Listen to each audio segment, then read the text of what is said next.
played forward from Stephen Trench into the penalty area, chested down by Danny Hall, picked up here by Adam Boyce towards the left-hand side of the penalty area, gets it back in. The indicator. Oh, Nicky Bottle! He has put the ball in at the edge of the 6-yard box. Has Nicky Bottle turned this game round and perhaps possibly sent Guiseley through to the Vanarama Conference? Good afternoon, everybody. Welcome back to Guiseley Radio on a Saturday afternoon at Nethermore Park. The building work is coming along nicely now, and there's every confidence that it'll be ready in time for the end of the month. But in the meantime, there's some football to be played, and it's familiar opponents. It's Dover Athletic again, their second visit to Nethermore this year, their last being that thumping defeat at the hands of them in the FA Trophy. Dover, unbeaten in the last 4 away games in the National League, will be confident coming into today's game, but Guiseley showed great improvement against Grimsby on Tuesday night to hold the High Flyers to a draw. We'll be hoping for a similar performance this afternoon. With full commentary from myself and Chris Bell and build-up from Tom Feeney, this is Guiseley Radio.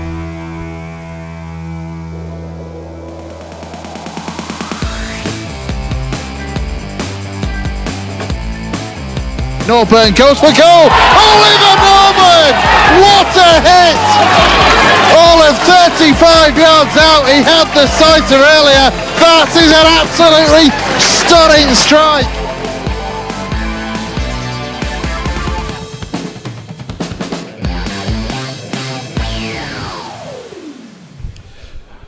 Good afternoon, and here we are at Nethermore Park. It's a bright, clear afternoon here. It's a perfect day for football. The pitch is looking as good as you could expect it to be on a sort of wintry afternoon in March. And I'm joined this afternoon by Chris Bell. Chris, how are you feeling about today's game? Good afternoon. Pretty good. I think off the back of the performance that we put in against Grimsby on Tuesday night, if we can match the levels performance-wise, we've got no reason to not be able to take all three in this game. Don't get me wrong, it's going to be difficult. Dover very much in that playoff mix. A lot of teams are, to be quite honest, actually, though, at this stage of the season. You're talking at least half a dozen sides that are fighting for basically the bottom two playoff positions. As for guys, we've got to look, though, to put a dent in that playoff push of Dover's, because we need to get the points ourselves to just edge ourselves away from that relegation mix that we've found ourselves in over recent weeks, after at one stage having a very good advantage above the bottom four. It's gradually closed a bit. We have reopened it with a couple of good home draws against sides that everybody else wouldn't have expected us to get points against in Tranmere and Grimsby. But as I say, we've got to do that again. We've got to get a side.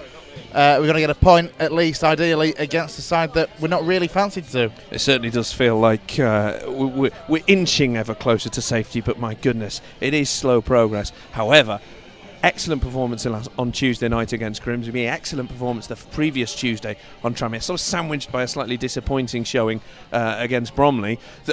We're on a bit of a run at the moment of one good performance, one poor performance. What do Guiseley have to do to sort of break that chain? Just not be as bad as we were at Bromley, quite simply. No, I mean, to be fair, it's against Tranmere, we were excellent. We came from 2 goals behind twice. We were very good. We showed a great deal of resilience about us. Went to Bromley and, by all accounts, were very, very poor.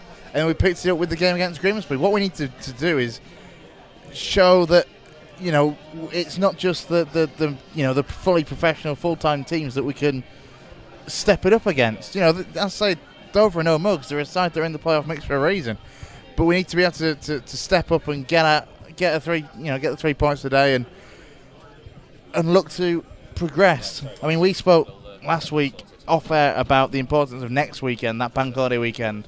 Southport away, Chester at home, 2 of the sides that are only just above us. It's vital for us to get the points in those games in particular. Anything we can get though from sides like this is an absolute bonus. It certainly is, and I agree with you about that next weekend game against the double header from Southport and Chester. Southport on the Saturday away, Chester, because they'll be looking for points as well. They're still scrabbling away from that relegation zone. Southport particularly. So they will be your archetypal relegation 6-pointers. So 12 points up for grabs next weekend. What better way to set ourselves up than an excellent performance against a very strong Dover side? Yeah, important as well that we don't have a game this midweek. You know, that's going to be a big help, because for the last fortnight or so, we've had that Tuesday, Saturday sort of thing. It's going to be nice to not have that midweek game and see where we can go from there. Tom Feeney. We're joined by Radio Yorkshire's Tom Feeney this afternoon. And Tom, you've seen Guiseley a few times in the last few weeks. What do you make of us? I think the thing is, if Guiseley perform at the level they can, that they're going to win games and they're going to get points. I mean, the last two home games, when you look at facing Grimsby and Tranmere, been very good performances. The thing is, it's consistency, and Dover are a team in fine form, and I just think for Guiseley today, it's very important if they can just hold out for the first 20 minutes. Don't let Dover get into this game. And I think Guiseley can get the win today. I really do. I know I always come on here and say that Guiseley are winning, and I'm normally wrong, but hopefully today I can be right. And it's the important thing is, like you've been saying, the upcoming games after this one, you've got a couple of potential 6-pointers on the line. Well, you say the importance of a strong start there, Tom. I mean, we got a strong start on Tuesday. And we're pegged back. I mean, how important is it not only is consistency throughout the game? Well, I think it's that whole thing, isn't it, where there have been certain performances. I think Forest Green Rovers was the one that really caught my eye, where the performance was of such a level, but you needed that goal. I think when you got to about 20 minutes, you could tell the away fans felt that the confidence was there, that they weren't conceding, they were going to get the goal. So I think it's all well and good having them good performances. You've got to, obviously, you've got to get a goal along the way as well, and hopefully guys can do that, because the performances have been good. It's just been once or twice where maybe the goals haven't been coming. Thanks, Tom. Looking at the bench this afternoon, talking about the goals coming, it's a very attacking-minded bench this afternoon. We'll have a quick run through the teams, and then we'll hear from Mark Bauer after last week's game. With a quick run through the teams. The Lions team this afternoon: Daniel Atkinson continues in goal, Ryan Toulson, Ben Parker, Danny Lowe, Jake Lawler, Adam Boys, Will Hatfield, Nicky Boschel, Rob Atkinson, Oliver Norburn and James Hurst. So it's more or less as you were from last Tuesday. On the bench, talking about that attacking options, Tom Craddock returns from injury. He had a hairline fracture sustained in that New Year's Day game against Grimsby. Gavin Rothery, Danny Hall, Ollie Johnson continues his comeback, and Emil Sinclair completes the lineup. Chris Bell, what does Mark Bauer do 20 minutes from the end when we need a goal? He's got options there. Yeah, the options are there now, at least, aren't they? You look at that. Ollie Johnson can come on and make something out of nothing. Tom Craddock, I'm delighted that he's back, because Tom Craddock is a player who, let's be completely honest, has stalled in his time at Guiseley. He hasn't been anywhere near what we expected him to be. We thought he was going to be the goal-getter. He's showed it in glimpses, hasn't he? He got a couple of goals. That Grimsby game, I felt like he found his niche as kind of an awkward striker that defenders to sort of wind up the centre-back. You put him on, he was winding up the centre-back, and he nearly got a broken leg for his trouble. Well, to be fair, this is one thing I was going to get through, is the fact that he hadn't been what we expected. And then in that Grimsby game, we thought, bloody hell, if he can carry on these performances, we can go on and he can go on and really be a threat for us. And then lo and behold, not much longer, he goes and gets injured and he's then off, and we haven't seen him until now. I saw him arrive. I was in the car park when he turned up, and he was in a very, very good mood. A very good mood. So I think he's absolutely delighted, to be honest, to be back at least on the bench rather than off the injury table. Good. A fully fit and confident Tom Craddock is what the Lions certainly need to maintain this good run, which was maintained on Tuesday against Grimsby, and we spoke to Mark Bauer after that game. Joined now by Mark Bauer after the 2-2 draw at home to Grimsby Town. Mark, it's like Groundhog Day from last Tuesday. Another big team comes here, another good performance, and 2-2. Yeah, I think it was a different game. I thought, Tranmere last week could have been out of sight, in fairness, first 30 minutes, and we played well after that. I thought tonight we matched them. I thought, we're going to have spells out of possession, but I thought when we're out of possession, we looked pretty solid and defended well. Caused a couple of problems, set pieces, had some great delivery going into our box.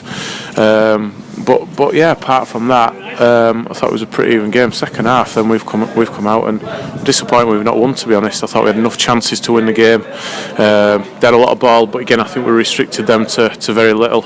And yeah, we just couldn't get that extra goal. You know, that cushion, that third goal at the time to go 3-1, and you know they scored an equaliser. Fantastic goal, to be fair. The quality on the cross and the header, you know, that's the sort of quality that as you were in third in the league. So pleased with the efforts again. I thought the lads were terrific. Worked the socks off, and yeah, I think, you know, after last week, I think everyone was sort of pleased with a point. The lads disappointed really that we've not managed to get the win, even at 2-2. I thought we had good opportunities in and around that box to pick a good pass, to pick the right ball, and we just didn't quite pick the right one.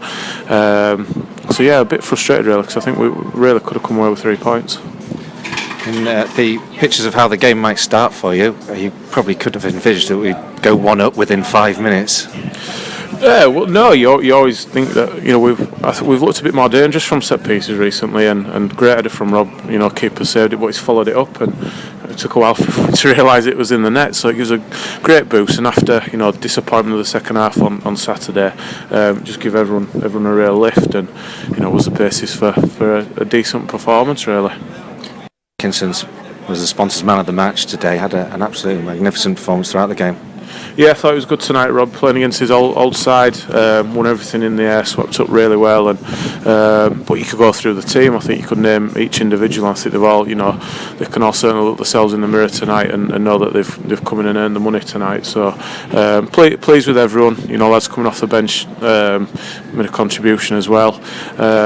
But yeah, you know, we put in another good performance. We've got to follow it up now. Following it up's been the problem for us. Big game again Saturday. Managed to, you know, just sneak another point away from that bottom four tonight. Just got to keep ticking over, and if we keep putting in the good performances, you know, if we're putting them in, with all due respect to other teams in the league, you know, not the likes of Tranmere and Grimsby, these performances will get us wins. But got to keep going, got to keep those levels up, and obviously a few changes tonight. We'll look at everyone on Thursday and decide what to do for Dover, because they're a very different proposition. Fantastic side on a great run. So we've got to make sure we're right at it against them.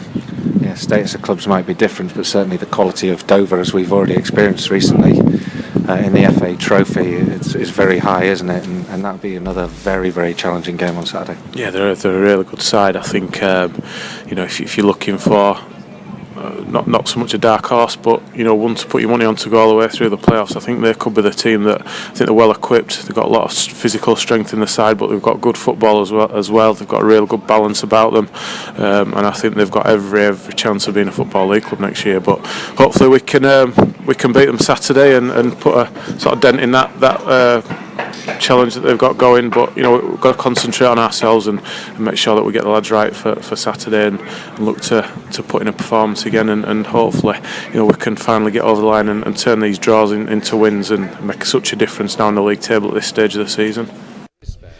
Getting over the line and turning these draws into wins, says Mark Bauer, and how important that would be today. It would not only put a dent in Dover's promotion push, but it would go a great deal towards Guiseley's survival in this National League.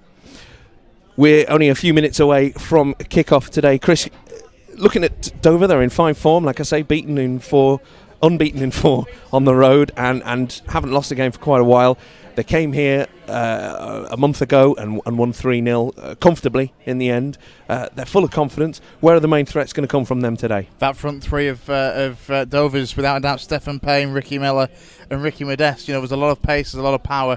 In particular, in Stephen Payne and Ricky Miller, there's goals. You know, we know Ricky Miller fairly well from the times that we played against him when he was a Boston United striker.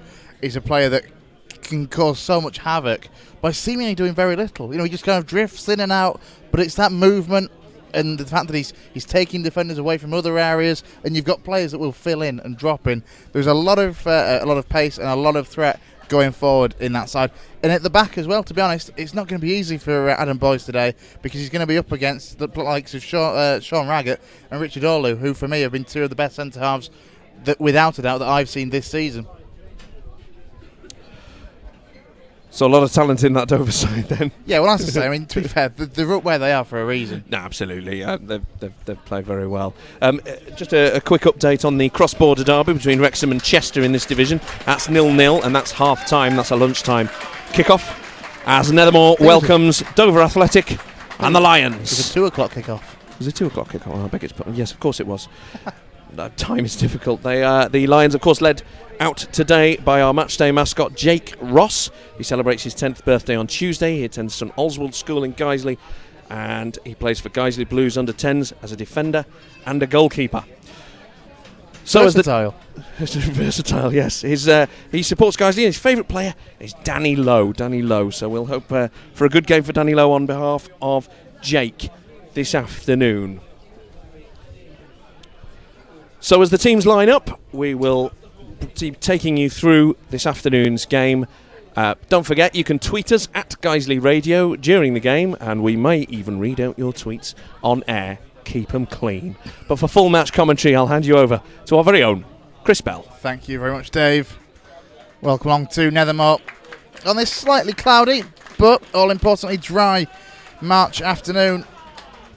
There's the two sets of players now make their way out from the handshakes into their formations on the Nethermore surface. The pitch, by the way, in very good condition for this time of year. A little bit yellow, to be honest, because of the lack of weather, the lack of rain that we've had. We've gone through lack of weather, lack of rain. We've gone from one extreme to the other in recent weeks, having a horrendous spell of rain to what has been a very dry week in particular. But it's flat, it's level. What more do you need, Dave Kendra? Wow. Yeah, that is what you need, isn't it? It's a good pitch. It's not going to get. They're not going to get bogged down in it, guys. They're going to be able to play their passing game. That's when they're strongest, when they're in possession of the ball, when they can hold on to possession of the ball, and that's been crucial in the last few games. Then they can really cause Dover some problems. Well, the referee for this afternoon's game, Joseph Johnson's just calling the two club captains into the centre circle. So that's Nicky Derridix for Dover Athletic, and of course Ben Parker, who returned to the starting lineup against Grimsby, coming in at the left back position. In particular in that game, Danny Lowe, Dave, with Ben Parker in at left back. Danny Lowe moved across the centre half, and for me, had an outstanding game. Yeah, he had a very good game. I think he kept the Grimsby forwards quiet for a lot of the night, and I think looking at the Dover attack, there's a lot of, as you say, there's a lot of pace in that attack. Danny Lowe's not sure to pace himself, so hopefully, I think that's what Mark Bauer's thinking, is that Lowe will be able to keep pace with those strikers and keep tabs on them, not let them get away from him. What I would sound a note of caution against Grimsby, they were being beaten in the air quite a lot. There was quite a lot of headers knocked over the bar. Guiseley need to be aware of that, need to get first to that ball if it comes into the box. Absolutely. Well, it's going to be Dover to kick us off for this first half. They're shooting from left to right towards the car park, the 3G end, in their away kit of blue shirts, white shorts and white socks. Guiseley, of course, in the home kit, shooting towards the railway end here at Nethermore as Nicky Boschel hooks the ball forward as Dover look to get forward quickly. Ball now at the feet of Miller. Tries to lay it across into the path of the number 4, Chris Kinnear, son of the Dover manager, Chris Kinnear. So we really might have to go with Chris Kinnear Jr. at some point, Dave. It's Dover pick up possession over on that far side. The ball comes infield, swung in towards the 18-yard box, too much on it, all the way through to Dan Atkinson, who again had another good game on Tuesday night against Grimsby. And it's fair to say he's making it very hard, Dave, for Steve Drench to get in looking at the moment. Well, we haven't seen Steve Drench in the team for a little while, but Dan Atkinson's done very little wrong so far. I think he coped very well against in the Grimsby game on Tuesday. He had 1,000 baying Grimsby fans just behind him. It didn't seem to bother him at all. He has been in superb form since his introduction to the side. And that 1-1 draw at Altrincham half a dozen or so games ago. Guiseley have got themselves a throw-in in left-back position. It's been taken by Ben Parker. Boschel tries to challenge. Adam Boys does well, comes across and gets it away. It's been sent back forward by Dover into Ricky Miller. Lawler gets a foot on it, clears it away. Free kick goes in Guiseley's favour for a foul against Sean Raggett.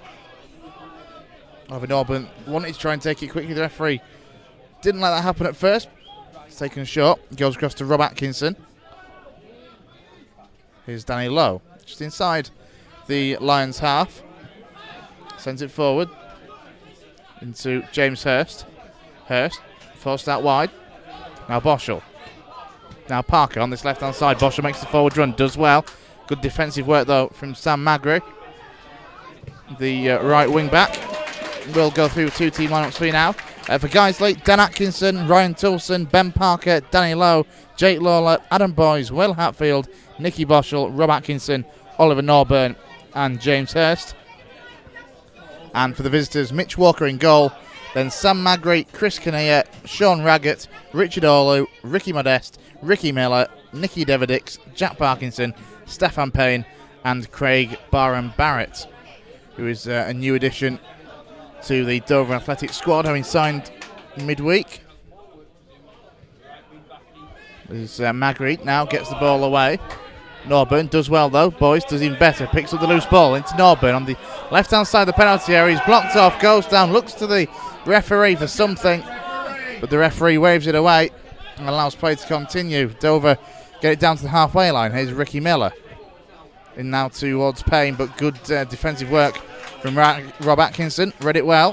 Poor ball forward though from Nicky Boschel. Gives that away to Dover. Sent down this right hand side. Here's Ricky Modeste with the long black hair up against Ben Parker. Modeste does well, gets round him a little bit too easily. Modeste pulls the ball across, gets the edge of the 6-yard box. Terrific save from Dan Atkinson. Shot comes in, which is blocked by Ryan Toulson and deflected wide. Well, Ricky Modeste does brilliantly well there down the Dover right. He completely leaves the Guiseley defenders for dead and plays a low ball across. The initial shot well saved by Dan Atkinson. It comes out to a Dover player on the roughly the penalty area, and it's deflected wide. Guiseley having to bit of last-ditch defending there from the Lions early doors. We've played 4 minutes, and that, without a doubt, the best opening, and it's come for Dover Athletic. Ricky Modeste far too easy. The corner now comes in from the right foot of Modeste. It was Orlu who was looking to get his hand to it, but it has been cleared away by Guiseley up to the centre circle. Sent back in quickly by Craig Barham-Barrett. Nodded down into the path of Stephen Payne. And Ryan Toulson there again to hook the ball out of play. Just a mix-up there. I think Danny was trying to head it backwards to Dan Atkinson. It was an odd decision, and Ryan Toulson's very quick to react and hoof that ball out of play. The defence really do need to start talking to each other. They've not really woken up as yet, have they? Well, we talked about the importance of a good solid start, and at the minute we're inviting Dover onto us, and that is dangerous. So another corner for Dover Athletic, this time from the right hand side as we look towards. It's headed partially away by James Hurst, only back out though as far as the corner taker. The cross comes back in. Dan Atkinson gets both fists onto it, punches that away. Now to Chris Kinnear, goes down the line, finds Ricky Miller. Good feet from the former Boston man. James Hurst though doing well, putting him under pressure, but Miller gets away, skips inside. Superb sliding challenge does come in eventually from Hurst, but that hasn't lessened the attack from Dover. Eventually Guiseley can scramble that away. Not very quick to push out is the ball again sent forward by Barham-Barrett, only as far as Jack Parkinson. Intercepted well though by Will Hatfield. Will Hatfield getting involved. I don't think I've seen him have a bad game in a white shirt. He puts a foot in and tidies up because he needs to, because Guiseley are very messy at the moment. It's almost broken through. It has broken through for Stephen Payne, and he's put Dover into a 6th-minute lead here at Nethermore. Will Hatfield tried to pick up the loose ball in midfield, was ending up going back towards his own goal. Caught in possession by Stephen Payne, skips away from him and puts the ball emphatically beyond the outstretched Dan Atkinson. Dover lead here by a 1-0. Stupid curse of the commentator. As soon as I'm singing Will Hatfield's praises, he's caught in possession, but he was not helped by his defence at all there. Stephen Payne with the easiest of chances that he'll ever have. He had an acre of ages of time in the penalty area. Nothing Dan Atkinson could do about the shot across him. It's a very poor start from the Lions. They need to wake up and they need to start pushing forward. They were very slow to push out when they've cleared the initial attack. Well, nobody came to help Will Hatfield as he looked to pick up the loose ball, and he was just trying to find somebody to get it to. Got behind his own back four, really, with just Atkinson ahead of him. Was caught in possession by Payne. This is the trouble. We've said this all season. Really, Guiseley are a team who can pass the ball well, who can keep the ball well when given the time and space to do so. They're just not getting it in this league. You don't get it in this division, do you? Well, Stefan Payne was having a very good week. Dover beat Lincoln 4-1 on Tuesday night. 2 for Ricky Miller and 2 for Stefan Payne. That's just 3 in 5 days for Stefan Payne. Fairly certain that Ricky Miller will be doing all he can to equal that. It's down to Guiseley to prevent it from happening, though. Although Dover do now have a free kick on the left-hand channel. Which Nicky Devidick's the man who was fouled. He's one of the 2 players that stood over it. He now walks away and makes his way towards the 18-yard box. So the free kick taken by Modeste, dropped in just outside the 6-yard box, headed up into the end. Not really away, though, by Guiseley. Now comes to Raggett. Fingertip save from Dan Atkinson. Another shot comes in. Blocked, this time by Ryan Toulson. And Guiseley just haven't woken up at all in this game as the cross comes in, headed up into the air by Ricky Miller into the hands of Dan Atkinson. But as I say, so far Guiseley caught in headlights. I don't think they realise they're out on the pitch yet. This is extraordinary. They're very slow to close Dover down. Very slow. They're very loose on the ball at the moment, and just Dover have got the measure of them at the moment. Well, it is Dover who is back in possession. So let's come down the left-hand side. Ricky Miller is challenged by Ryan Toulson. The ball goes out of play for a Dover Athletic throw. Taken by Byron Barrett. Does well to find Miller, who tried to pull the ball across. And that just goes behind for a goal kick. But we've played just short of 9 minutes, Dave. And it's been 9 minutes, really, all barring the opening one, of Dover dominance. Yeah, it's not the start we wanted, is it? It's not the start we were expecting either after Tuesday when they started so well, so strongly, took the lead after 3 minutes. I mean, obviously, you can't do it every game, but yeah, Guiseley, they need to light a fire under it. They need to get in amongst these Dover players, and they need to not give the ball away. They need to be.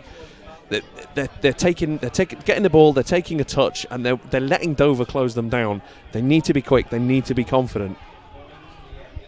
Well, certainly confidence is flowing in the Dover side as this free kick now from Guiseley comes from the right hand side, headed up into the air by Richard Orlu and cleared away by the visitors. Now it's up to Ben Parker just to nod that back to Dan Atkinson. Does well, makes a good contact on the ball. Atkinson now clears. James Hurst gets his head onto it, but there isn't a teammate or any real direction on the head. That's good defensive work there from Sam Magri. Now Parker into Lawler. The players who are closing down are the front players at the moment, but they're too. Boys has charged down a few shots. James Hurst is just everywhere. Nicky Boschel charged down a loose ball outside that free kick. They are closing the pressing from the front, aren't they? And that's what you want if you're going to play a pressing style of football. When you're defending, it has to start right from the front. As Guiseley win themselves a throw in on that far side. 7 or 8 yards in from the corner flag as they look to make some headway. We've played just short of 11 minutes here at Nethermore. Guiseley 0, Dover Athletic 1 here on Guiseley Radio. Ryan Toulson is going to be the man to take this throw and goes for the long one. Gets it up to the edge of the 6-yard box. Gets flicked on by Jake Lawler, but nobody there in a white shirt to send it goal bound. Instead it is sent away by Dover, where Ricky Miller, I think he's judged to have handballed it when challenging with Oliver Norburn. Shoot. So a free kick, which is a yard or so inside the centre circle. Optimistic shout from Dave. It's hard to tell because it's bang central. Instead it's taken quickly or short by Ryan Toulson. Lifted now into the area. Adam Boyes goes up. Shot does come in from Nicky Boschel, but the flag on that far side goes up. Sam Magri is down in the air. Again, a strangely static defence at that free kick. They played it short to Ben Parker, and Ben Parker played a ball in. And the Dover defence didn't really react as quickly as I'm sure they would have liked, and allowed the opportunity, allowed Guiseley to win the header, which almost fell to Nicky Boschel. But Boschel looks like one of their players in distress at the moment. Yeah, it's Sam Magri who's just receiving a little bit of treatment, I think, with the physio at the moment. Going back to the free kick, though, it was a good ball in, actually, from Ben Parker. Adam Boyes knocked the ball down, and it came to Nicky Boschel, just 6 yards or so to the right of goal, pretty much on the byline, as he smashed it towards the goal. Mitch Walker managed to get himself behind it and keep it out. Well, we've got this break. The free kick was given. Chris. We've got a couple of later scores coming in. Grimsby are 1-up against Bognor, so they've won 1 foot at Wembley now. Halifax are drawing 1-1 with Nantwich. Nantwich have got one back. Of course, Halifax 4-2 up from the first leg. So it's a nervous afternoon at the Shea, potentially. Other National League scores as we have them at the moment, everything's 0-0 except here and at Tranmere, where Forest Green have taken the lead at Prenton Park. The title race very much continuing there between Forest Green Rovers and Cheltenham. So we are back underway now as Mitch Walker sends the ball downfield from the free kick, which was given against Guiseley.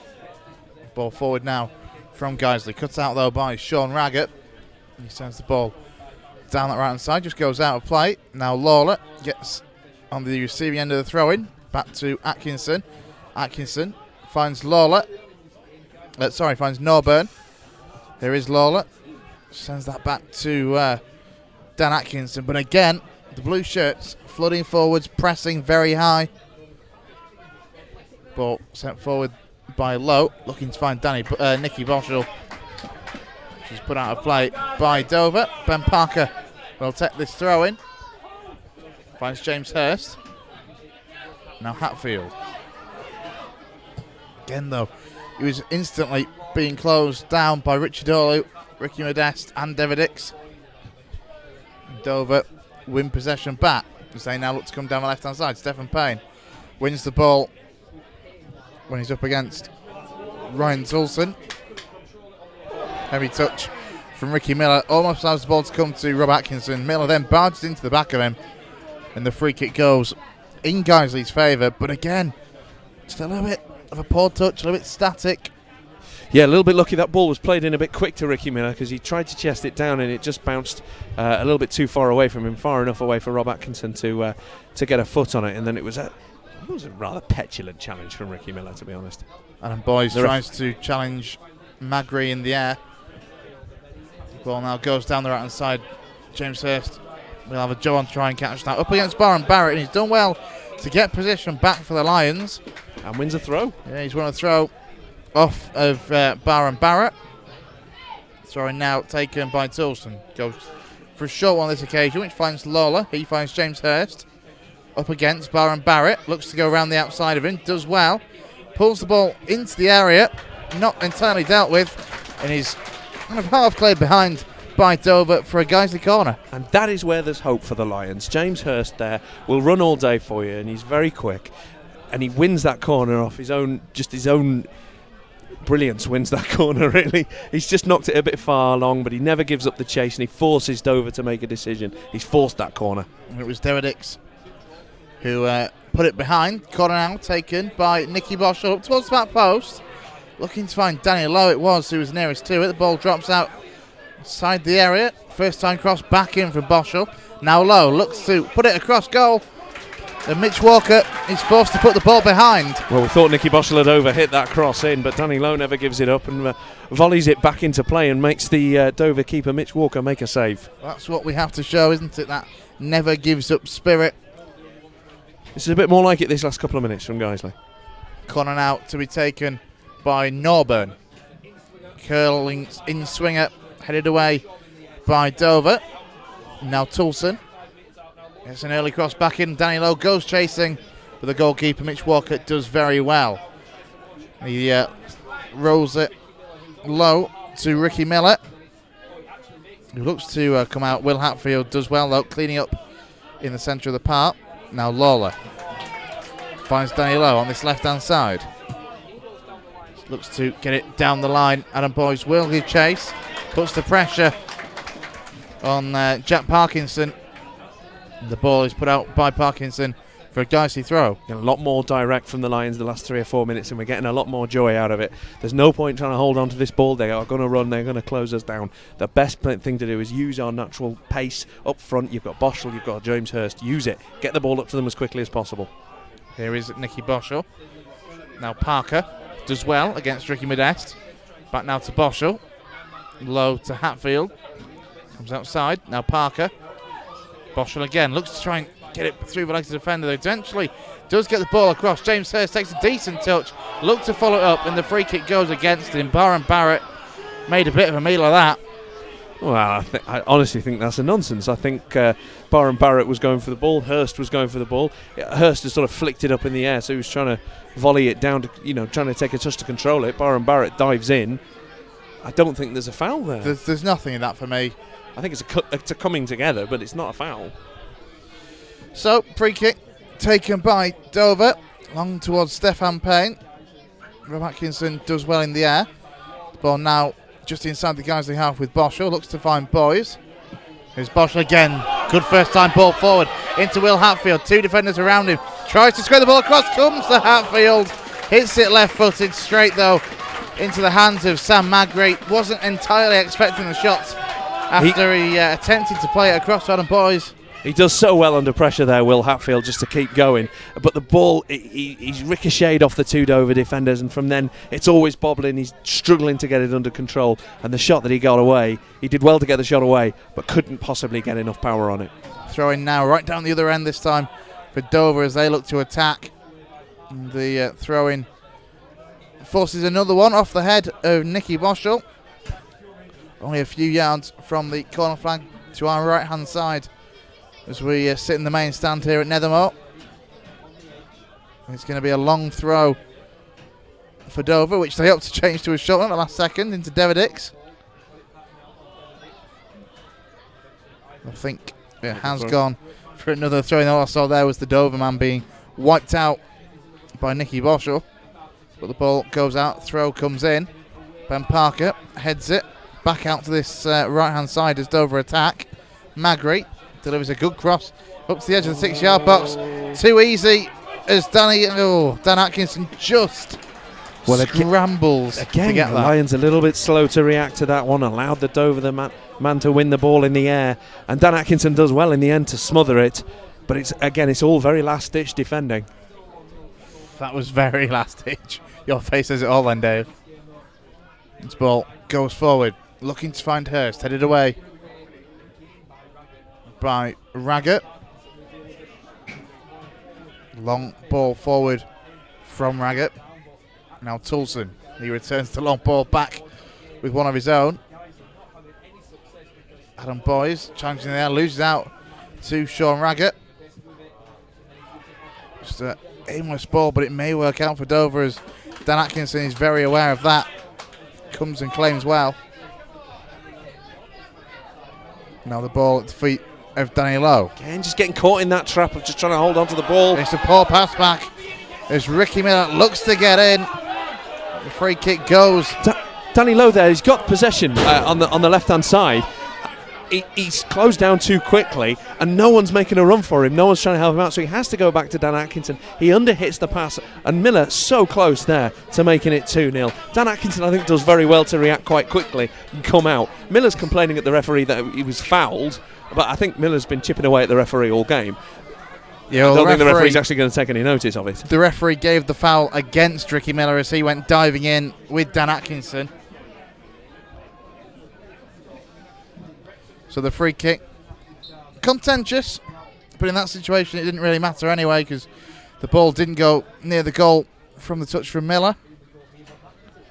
This ball goes out on that far side now And a throw in it is for Guiseley.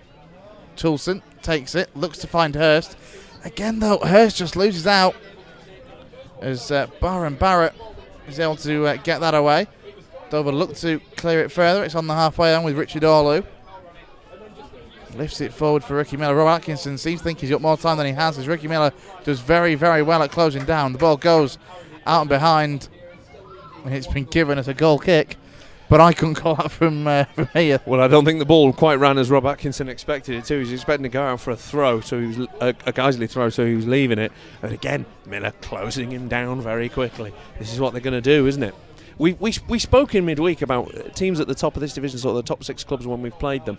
They've had a yard on us, they've had a foot in height on us every time, and that's why it's important that we stay strong.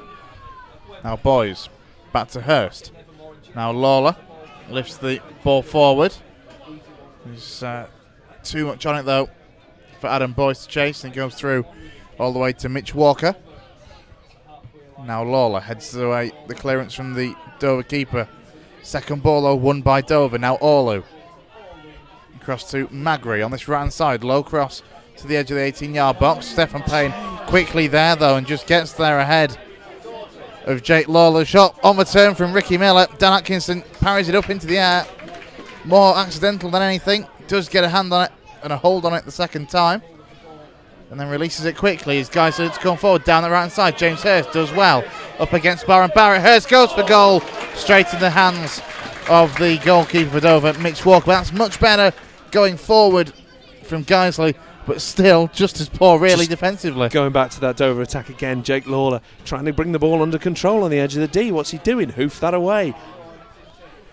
Now Modeste. Good challenge comes in from Roe Atkinson. Hurst on the right-hand side. Back to Norburn. Norburn looks to lift it forward. Boys will try and put the pressure on Rackett and does very well. Boys into the penalty area. Boys tries to square it across. Why didn't he shoot in that situation? Nicky Bosch was a good few yards away from him. Well, he was falling, but he was under pressure. He had the defender had a handful of shirt from what I could see. So he's tried to square it across, not got the pass on it. It's a shame because that's exactly the sort of chance that Boise really needs. It's the sort of chance that he needs to take if they come. Guiseley fans in good voice again and less than impressed with that. We've got a throw in now for the home side on that far side. Ryan Toulson is the man who's going to take this throw in. Now into Adam Boyes. Hurst looks to spin away from it, does well, gets it under, digs out the cross. Ricky Modeste, though, is there. There's a lovely ball in from James Hurst. He's got a challenge on to hold off Ricky Modeste, but he does fairly well. Plays it to Danny Lowe. A little bit of time to look and try and find the ball forward. Nicky Boschel challenging with Jack Parkinson, and eventually the free kick goes in Dover's favour. Sorry, that is ridiculous. Absolutely ridiculous. As soon as Boschel's got, the ball's coming towards Boschel, he's closed down by 2 defenders, one of which has got is the front of Nicky Boschel's shirt. He's just basically trying to rip off the sponsor's logo as Nicky Boschel's trying to turn, and then just clatters into him. No, I don't. Not having that. I love this because as I was looking at you then explaining all that, I was looking beyond you, where Colin didn't really seem to agree with you. Bit of a head shake from Colin. That's okay. He's not like, it's football. It's a game of opinions. But it's certainly. It's one of those. It's not going to for happen. me. Defenders and attackers always come together, and shirt pulling rarely goes punished in this game. Very, very rarely. You'll never see a referee give a penalty for a shirt pull. They surely should, but they don't, and it'll work. It'll work the other way around at some point in this game, no doubt. But it's still infuriating. Daniel Lowe looks to clear the ball forward. He's caught late by Ricky Miller, and I think the referee is going to have a word with Ricky Miller. It's not the first foul he's committed in this game, not by a long shot, as we've played 25 minutes. It's the sort of game they're playing, though, isn't it? That high-tempo, high-pressing game. You're going to have occasionally your attackers conceding fouls and conceding the niggling fouls like that. Yeah, exactly. It's just that's the game that he plays, and I think he's got the referee's basically said one more and you're in the book. Yeah, as Ricky Miller runs away unpunished in terms of a card, and Dan Atkinson is going to be the man to take this free kick, which he takes very, very quickly. Just too much on it, though. The idea was there, but nobody in a white shirt was at the end of it. That was the wrong decision. Dan Atkinson and Rob Atkinson seemed to have a conversation, and Dan Atkinson came herring out of his goal to take that free kick, hit it at full pelt, and of course completely overhit it. If you have the runners, that back line out, I think that was a decision that Dan and Rob Atkinson made, and not the rest of the team, though, because none of the rest of the team seemed to react to it. Ball sent forward by Mitch Walker. The Dover keeper now Miller. Good feet from him. Looks to lift it across. Lawler gets himself halfway in between, but it still breaks kindly to Ricky Miller, who gets a shot on the volley, which is blocked. Cleared away by Guiseley. See there, Barron Barrett and Hurst coming together, each with a handful of each other's shirts. That's going to be a one of those battle, games, isn't it? All afternoon. The ball is half cleared, scuffed really by Rob Atkinson. Ben Parker nods it back towards Atkinson. It's a good job Dan Atkinson so aware and so alert to all these little knockbacks, because quite frankly 3 or 4 of them have not been getting there by a long shot. I think if I was Dan Atkinson, I would have a real grievance with the defenders at half time, and possibly even before, because they're making him do a lot more work than he should be doing, than he should have to do. There's a lot of loose balls in and around the box, on the edge of the D. The first touch needs to be stronger. Ball sent forward by Rob Atkinson, aimless. Again though, scuffed this time by Dover, but they come away with it. That's been the differences so far. When Dover have screwed up their clearances slightly, they've gone unpunished. When Guiseley have screwed up their clearances, more often than not, there's a Dover player loitering to pick up that loose ball. Well, so for Dover, read almost every other club in the conference this season. I mean, what is that from Ben Parker, who gives it away cheaply? Thankfully, Lawler is there to sweep up. Now Boschel, first time ball forward. Adam Boyes again, though, he's got a job on there, and he's always going to lose out in that situation. As Jack Parkinson comes across to clear it away. Now Boschel looks to send it down the left. James Hurst gives chase, does well. Magri, unsurprisingly, goes to ground. Sorry, it wasn't Magri, it was Jack Parkinson. Goes to ground far too easily. Just waits for James Hurst to touch him in the back before going down. Free kick taken by Dover. They come down the right-hand side. Parker lets it run out for a Guiseley goal kick. Half an hour gone. Half an hour gone. It's situation. It's getting almost situation normal. Where's that optimistic downpour that I was after? Where's Noah, the Ark, and the floods? Well, look. Can we not just get this called off and go? Do you know what? If the rains come and it wakes some of our if it wakes Danny Lowe and Rob Atkinson up, then that would be great. I would take that, to be honest. Good touch from Adam Boyes.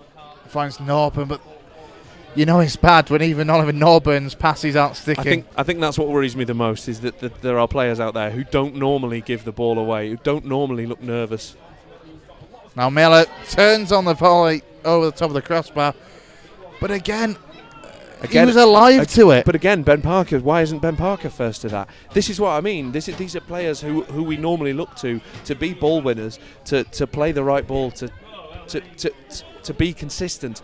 And at the moment, you know, Ben Parker's been guilty of giving the ball away. Rob Atkinson's been guilty of giving the ball away. These are not players we expect to be giving the ball away. Been half asleep for the majority of this game. Very strange.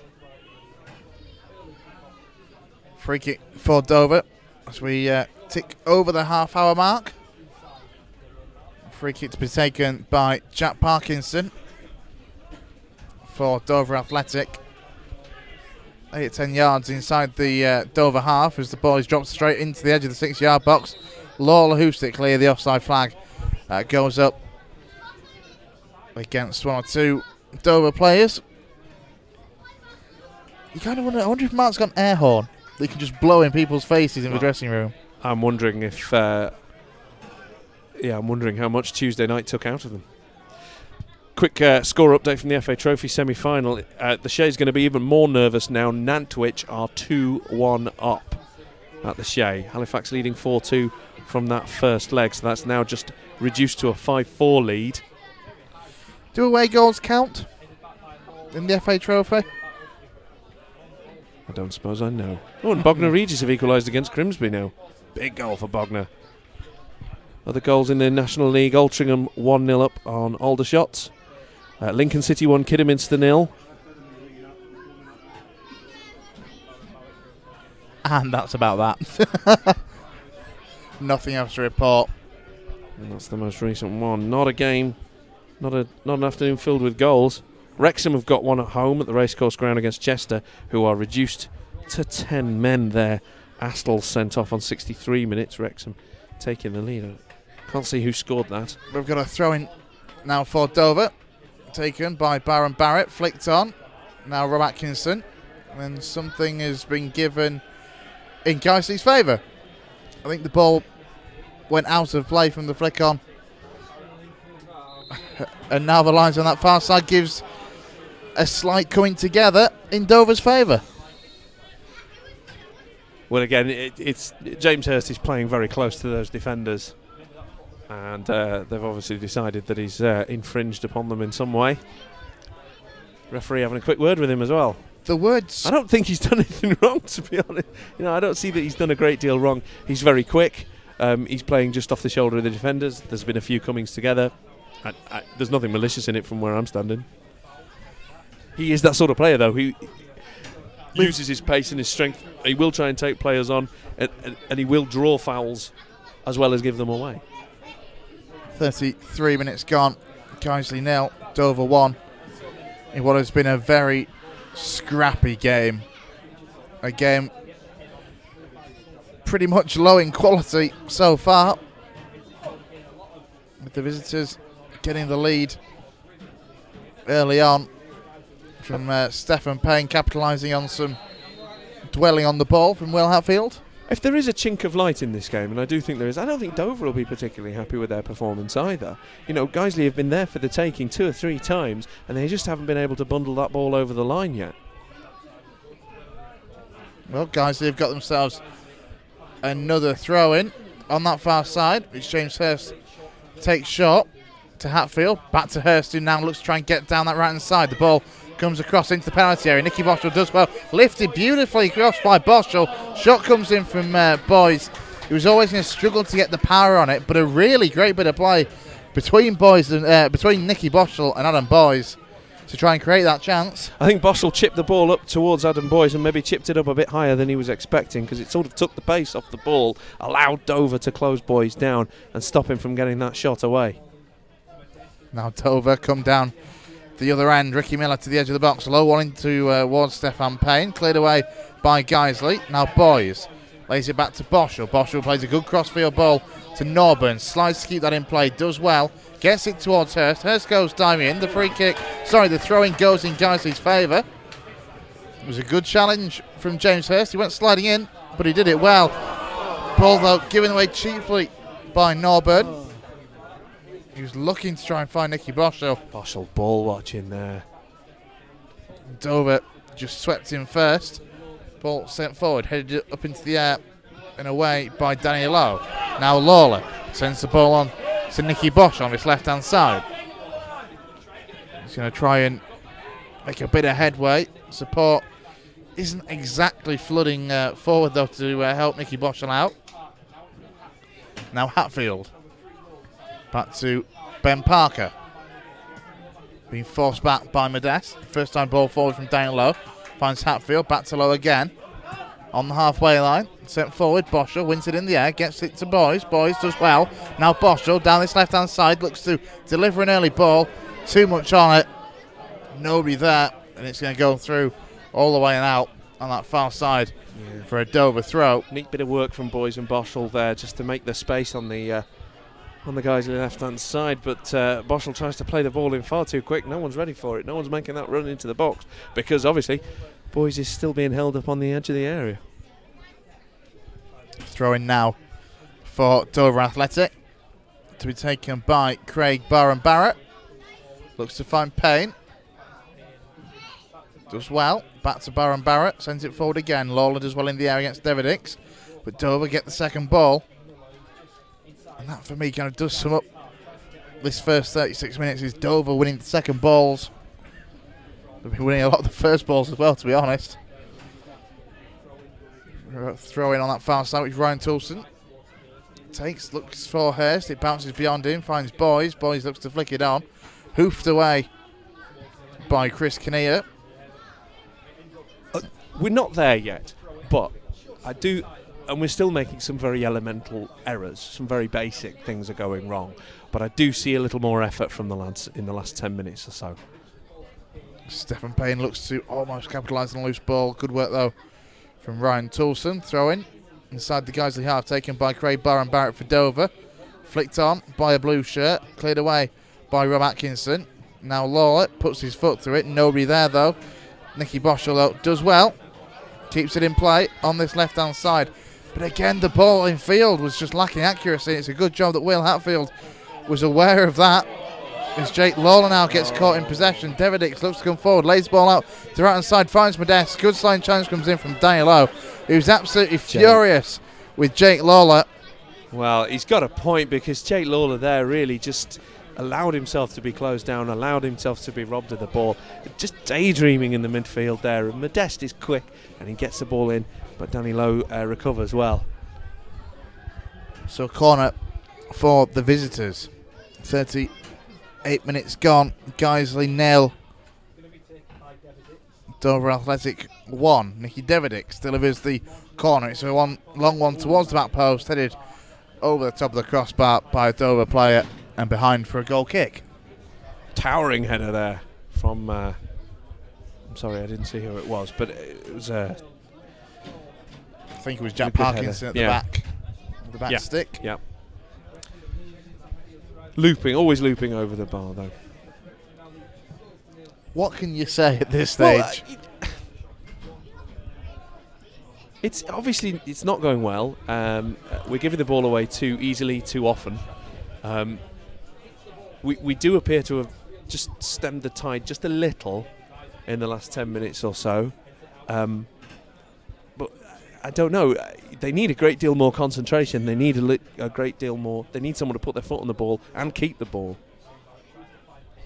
Throw-in taken by Dover. Finds Payne. Now Devedix links it with Miller. Great play between Payne and Miller. Still with the feet of Payne, who loses it in the end. And Dan Atkinson comes in there, claims that. I think Stephen Payne had too many options there. I think he had a couple of options of what to do, and he couldn't decide, so he tried to play a dinky little ball through and hoped someone would run onto it. I think Guiseley have got away with one there. Boschel inside the Guiseley half, looks to get it forward to Parker. Parker gets a little bit lucky from the missed touch from Ricky Modeste. Now Boys plays it out to the right hand side, finds Oliver Norburn on the edge of the 18-yard box, tries to come in field, gets the ball across, and it goes behind and out for a corner. Bit better from Oliver Norburn there. He really bossed along to get in onto the end of the ball from Adam Boys. Cuts himself into the penalty area, turns the defender inside out, unleashes a decent shot that ricochets off goalkeeper and defender. That's a bit more positive from Guiseley. Come on. Yeah, went out off the Dover keeper.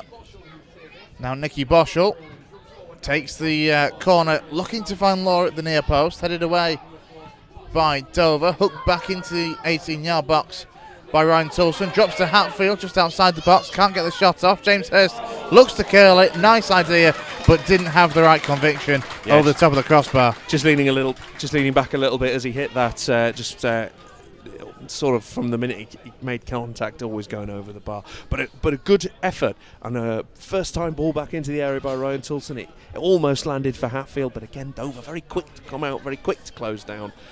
James Hurst just sees a half an inch of space and tries to shoot through it. Well, to be fair, it would have been more towards the top corner than the bottom had it have been on target. But it's certainly that kind of manoeuvre which James Hurst scored his first Guiseley goal in the game at Dulwich Hamlet in the FA Trophy earlier this season, where he scored a great goal with his right foot. As Guiseley now look to come forward, Nicky Boschel does well, he's caught in possession, goes down, play continues and it breaks for Dover Athletic. The referee gives nothing. Here's Richard Olu, brings it over the halfway line, lifts it forward for Payne. Payne's got a well away from Atkinson, turns inside, back onto his right.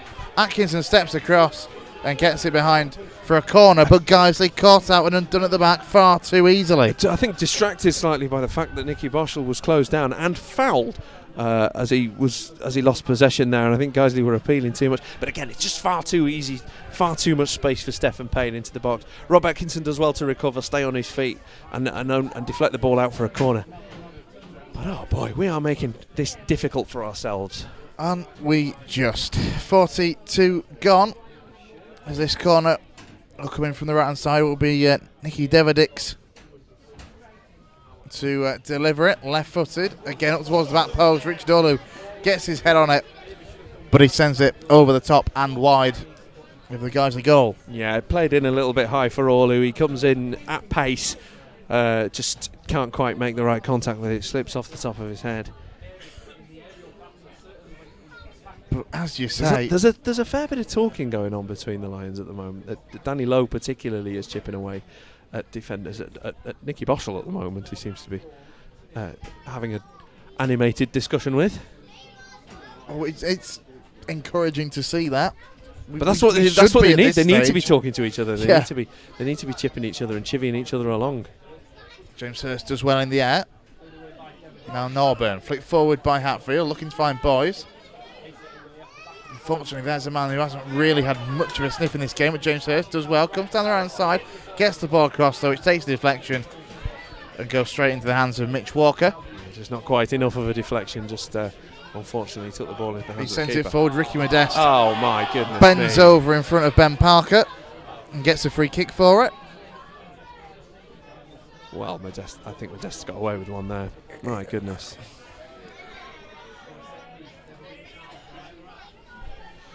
Doesn't take much, does it, for Ricky Modeste to try and win a free kick. Wrexham 3-0 up against Chester. 3-0. 3-0 now. Chester down to 10 men. Free kick now for Dover. Nicky Deverdix takes into the edge of the 6-yard box. The referee says it goes behind enough for Guiseley man, so behind for a corner. I think it was Will Hatfield who's getting a pat on the back from Dan Atkinson. Certainly suggests he may have been the man who did get it behind. It's going to be Nicky Deverdix again to deliver this set piece. Come on, Lions, first to this ball. Just a minute or so, plus any added time at the end of this first half to go as the corner comes in, headed away by Jake Lawler. Hooked back into the box by Chris Kinnear. And it breaks now for Guiseley as James Hurst looks to come down this left-hand side. He's got 3 blue shirts in front of him. Ricky Modeste is one of them, tracks back. Poor touch in the end from James Hurst. Makes it easy for Sean Raggett to get it away.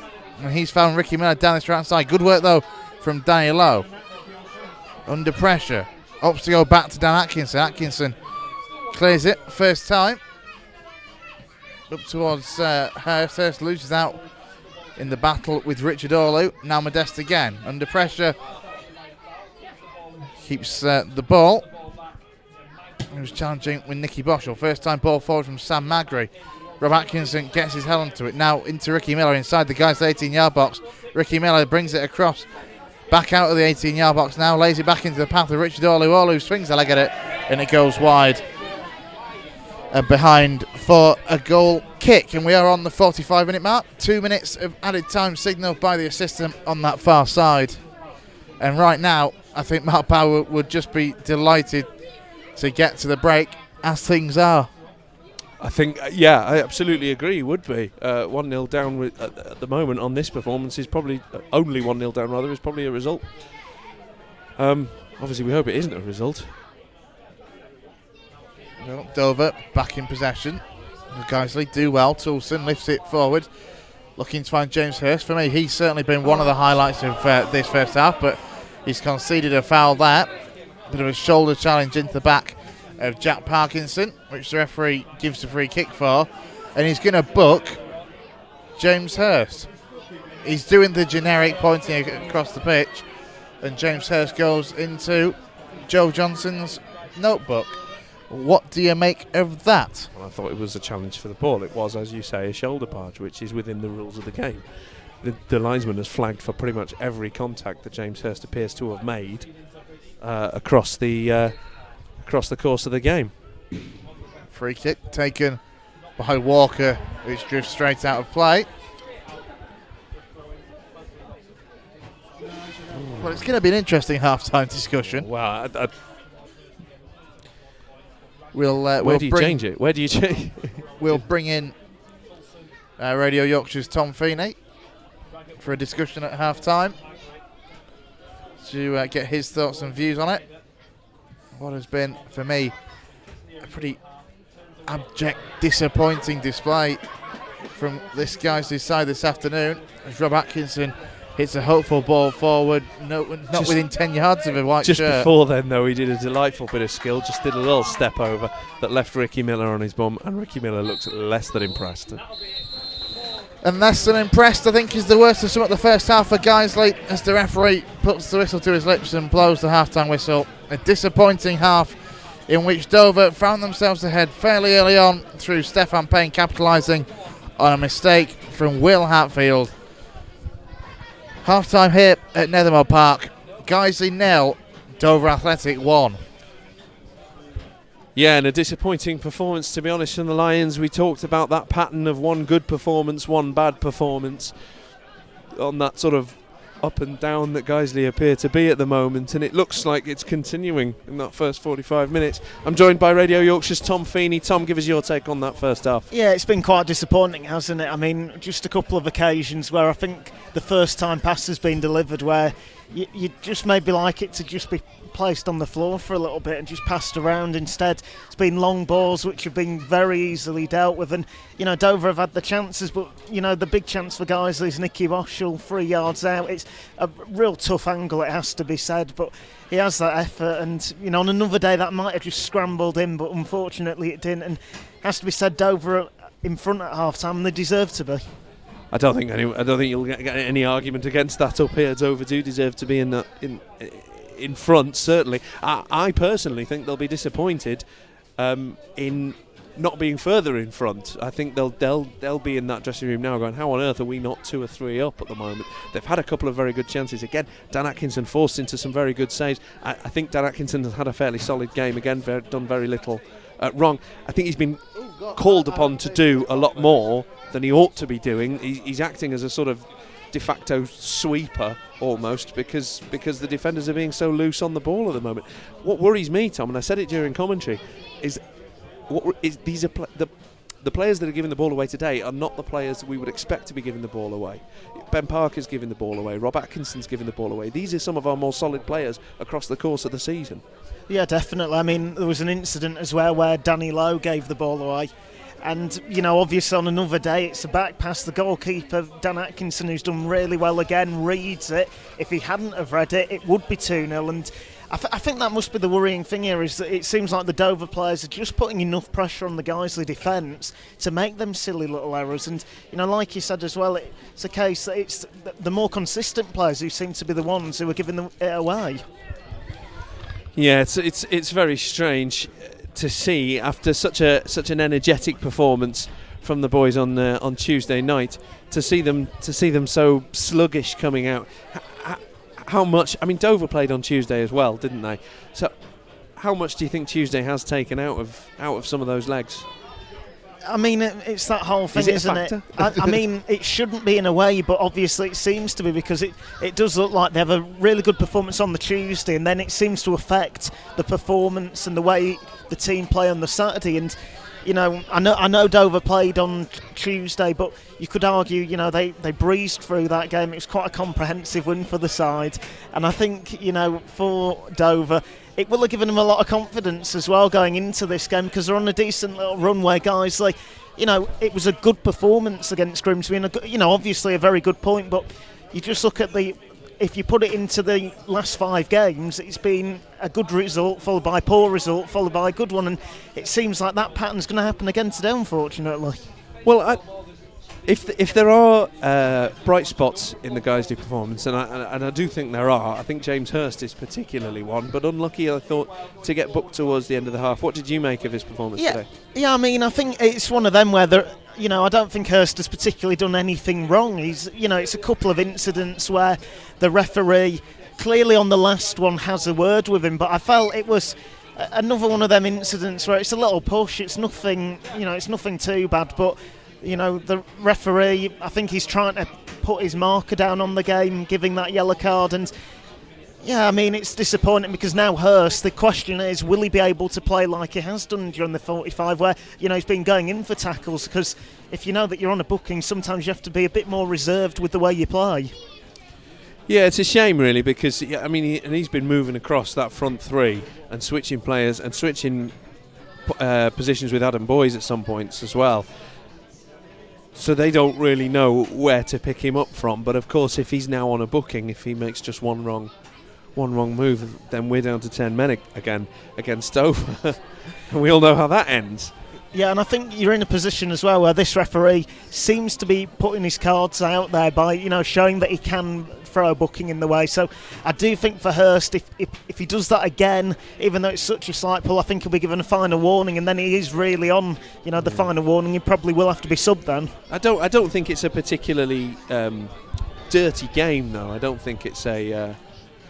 the fact that there's only been one yellow card, I don't think it's they're not having a go at each other particularly. There's just a few little battles taking place around the pitch. James Hurst is at the centre of one, and Ricky Miller of Dover is at the centre of another. He clattered into Rob Atkinson, and then Rob Atkinson put him on his backside at the end of the half, which was, let's be honest, as Guiseley fans, quite satisfying to see, because he has been a thorn in our side this afternoon, Ricky Miller. Chris, have you had time to recover? You've had a couple of sips of cup of tea and a bit of a breath. I don't feel much better about it, to be honest. I think going back to the point very quickly about James Hurst and the fact that he's on a booking for now, it's a bit worrying because he is a man that we can't afford to be without for any length of time. For me, he has been. It's a bold claim, but I think he has been the best addition to this Guiseley squad this season. I really do. No, I don't think that's a bold claim at all. I think that's just fact. He has been the brightest player in the last few games, certainly. Him and Oliver Norburn, I think, for me, have been the two massive boosts to this side. I thought Adam Smith was going to be one of them, but sadly, he just hasn't had the game time through injury and illness, etc. He hasn't been able to show it yet. But I think, again, Adam Smith is a player that can bring things to the table for us. I think that's the frustration, isn't it, with Guiseley, that they have those players. Liam Hurst? Who's he? James Hurst, Will Hatfield, Oliver Norburn. These are players better than we're seeing from them at the moment. And Hatfield again, I think has had a pretty decent game. He was caught out for the goal. But they've all been caught out at some point. Jake Lawler particularly. I was about to say Jake Lawler isn't having one of his best games in a Guiseley shirt. No, his first touch has been distinctly less than average this afternoon, and it is causing problems. Looking at the bench again, as we did before the game, Craddock, Rothery, Hall, Johnson and Sinclair. Where do we go from Tom here? Craddock.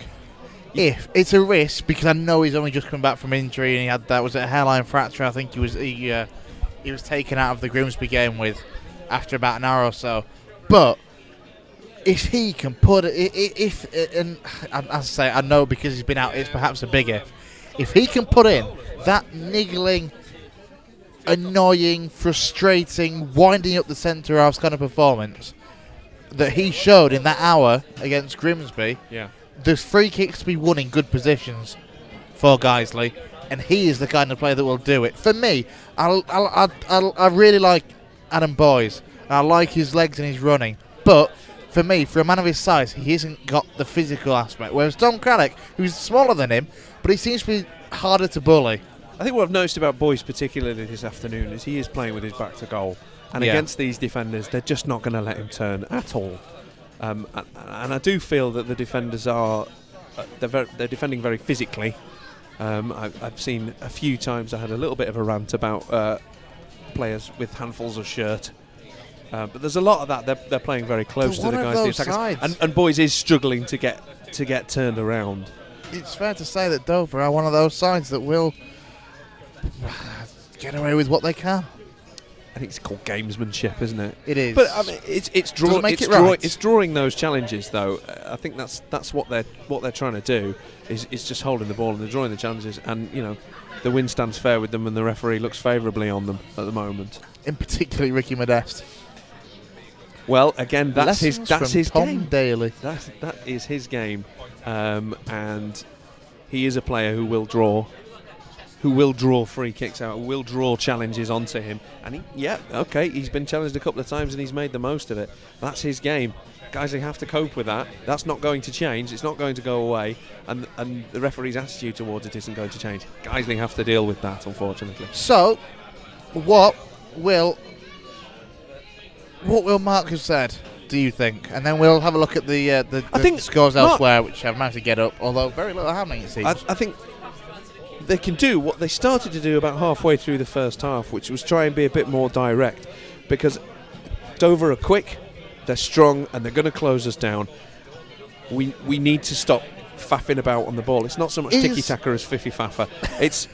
That's been the hardest thing I think that we've had to deal with in this game, is not that necessarily that Dover have been particularly good on the ball. They have at times, but their pressing game is what we struggle to cope with the most, I think. Yeah, exactly. So don't allow them to do it. Okay, it's not going to be pretty. It's not going to be, it's not going to be Barcelona. Let's get the ball up. Let's use that pace and power going forward, and actually cause them some problems. As is quite often shouted amongst the Guiseley faithful, get it forward. Well, to be honest. To be honest, today could work. Today it could work. Usually. You play it sideways across, they're going to come at you, they're going to close you down. They're doing that all game. Yeah. Again, that's not going to change. Guiseley have to change. So it's just going to be that sort of a day, and if we're to get anything out of this, it's not going to be pretty, it's not going to be fun, but if it can be effective. Do you want to do this or shall I? I'll go through a couple of these National League results. We've both got them. So, full time at the cross-border derby between Wrexham and Chester. Wrexham win that one 3-0 after Chester were reduced to 10 men. The rest are half-time scores. Altrincham 1, Aldershot 0, Barrow 0, Bromley 0, Borehamwood 0, Macclesfield 0. Those are our last two away games there. Braintree 0, Cheltenham 0. Guiseley 1-0 down at the hands of Dover. Lincoln leading 1-0 at home to Kidderminster. Torquay 0. Next week's opponent Southport 0. Tranmere 0. Forest Green 1. And Welling 0. Gateshead 1. Looking down at the National League North, Alfreton 0. FC United of Manchester 1. Boston 1. North Ferriby 1. Bradford Park Avenue a goal down at home to Tamworth. Chorley could have been us 2-0 up. At home to Curzon Ashton. Fylde 0, Nuneaton 1, Gloucester 0, Solihull 1, Hensford 0, Stockport 0, Lowestoft 1, Gainsborough 0, Stalybridge 1, Brackley 1, Telford 1, Corby 0, and Worcester 0, Harrogate Town 0. The way this game's going, mate, I think I'd rather be playing Curzon Ashton. Careful what you wish for, Chris Bell. FA Trophy semi-finals, Grimsby 1, Bognor, Regis Town 1. Grimsby 1-0 up from the first leg there, so Grimsby still leading 2-1 on aggregate, while at a presumably very nervous Shea, Halifax trail Nantwich by 2-1. Halifax won that first leg 4-2, so leading a narrow lead of 5-4 in that one at Halifax. Looking at some more local sides, if we look at Bradford, they're playing away at Wigan and they are currently drawing 0-0. And Leeds, Huddersfield are playing each other. Big West Yorkshire derby there.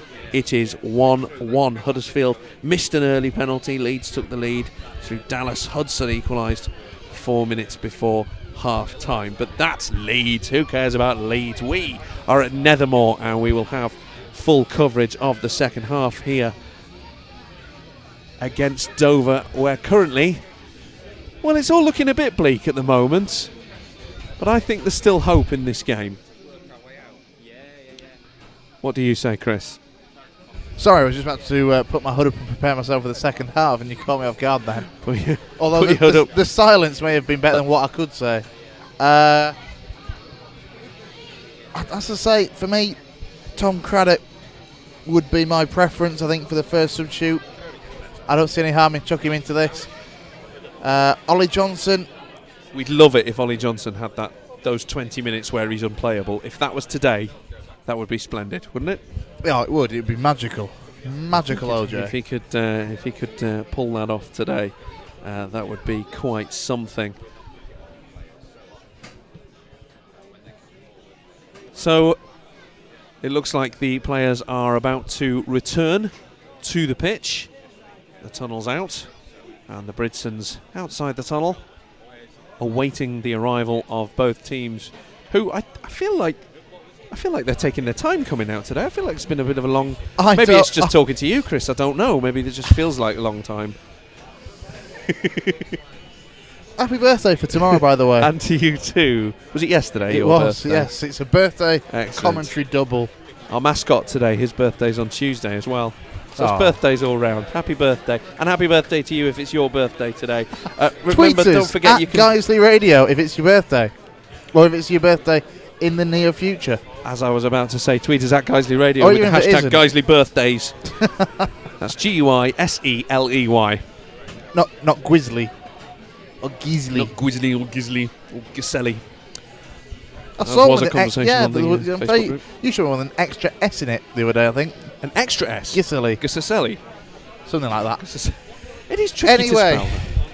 It's now probably a good time to mention that the players have now finally come back out for the second half here at Nethermoor, where Dover Athletic lead by a 1-0. That's Stefan Payne goal relatively early on, capitalising on Will Hatfield just dwelling on the ball in a very dangerous area.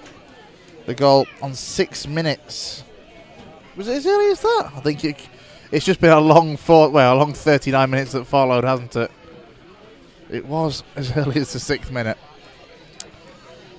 One exchange to the other for us, obviously, after scoring inside 5 against Grimsby. Conceding on 6. Problem being, we've never really looked likely to equalise in that first half. I would have loved to have been a fly on the wall in that Lions dressing room to find out just what sort of attitude perhaps Mark Bowers showed in there. He's not a man that strikes me as using the hairdryer treatment often, but after that performance could have done with something to wake them up. As we are back underway with Guiseley shooting from left to right in this second half towards the bowling club end. The home kit of white shirts, navy shorts and navy socks over towards the railway end, and the new terracing, which is completely finished, to our left, and their blue away shirts, white shorts and white socks. Good work from James Hurst down the left hand side. Wins Guiseley a throw-in, which Ben Parker is going to be the man to take. He throws it looking to find Hurst. Hurst gets nowhere near it as Ricky Modeste cuts out the throw relatively comfortably. And now Danny Lowe, who has changed his boots during half-time, is now wearing a pair of Illuminous green. He did have his usual orange boots out. So Danny Lowe blaming his boots for that first half performance. Whatever it takes. Whatever it takes. It is if like it's that, the boots, so be it. Well, the ball... wear a big hat for all I care. I don't know, is that allowed? Unless you're a goalkeeper, you're allowed to wear a hat? Who knows? Tweet us if you know, at Guiseley Radio. Will Hatfield just caught in possession. Again, as Richard Orley looks to get it forward. Now Nicky Boschel looking for Boys. Cuts out again and cleared away by Dover. Lawler sends ball back. It's a terrible back pass as Stefan Payne gets it round Dan Atkinson and somehow misses it. He's missed the open goal. What a massive I think letter. he's given a corner. I think Dan Atkinson might have got a touch on that. But again, far too easy. Wow. Yeah, the referee has spared Stefan Payne's blushes perhaps there by giving the corner, which comes in from Derridix towards the back post again. Raggett goes up for it, challenging with Rob Atkinson. The referee gives the goal kick. And that would have been a nightmare, frankly. Less than 2 minutes into the second half. Very, very lucky Lions. Very lucky indeed. It was a golden opportunity, really, for Dover to be 2-0 up. And again, though, stemmed from a poor pass back. We saw a couple of them in the first half. Dan Atkinson did very well. He's done well now on 2 or 3 occasions in these situations. As Ryan Tilson looks to come forward down the right. Stefan Payne, though, tracking back. Gets a sliding challenge in. Now the ball comes forward from Miller, who goes down. There's Rob Atkinson, who is wearing a numberless shirt for this second half. Well, a number of collisions in that first half with Ricky Miller, perhaps. I don't know, maybe he spelt his OJ at half time. That's orange juice, by the way, not Ollie Johnson. maybe he spelt his orange juice at half time. This ball sent forward now by Atkinson. Finds James Hurst. He's been dispossessed, though, by Byron Barrett. Headed away by Atkinson. Now Byron Barrett again. He just slips. Gives it away almost as far as Hurst, but Sean Raggett does well. As Adam Boyes comes sliding in a little bit late on Jack Parkinson. If anything, a booking at most. But when you think... I think he's made a genuine effort to win the ball. It's just been slow. When you think back to Ricky Miller's challenge with Dan Atkinson, very similar situation. On that occasion, Ricky Miller wasn't booked, but this occasion, Adam Boyes is. May perhaps slightly aid Mark Bauer's decisions when it comes to substitutions. Referee seemed to be indicating there was more than one foul, but I can't recall. He's just doing the generic hand gesture, isn't he? He did it with James Hurst. Yeah. That was James Hurst's second foul, and I think he brought it to about 12 different places on the pitch. He's not a popular man on this side of the ground, the referee, it would seem. After that first half, I think he was even less popular on the far side, but people have moved. Just going to follow him. Straight law now, nods it down, can't clear it away well though.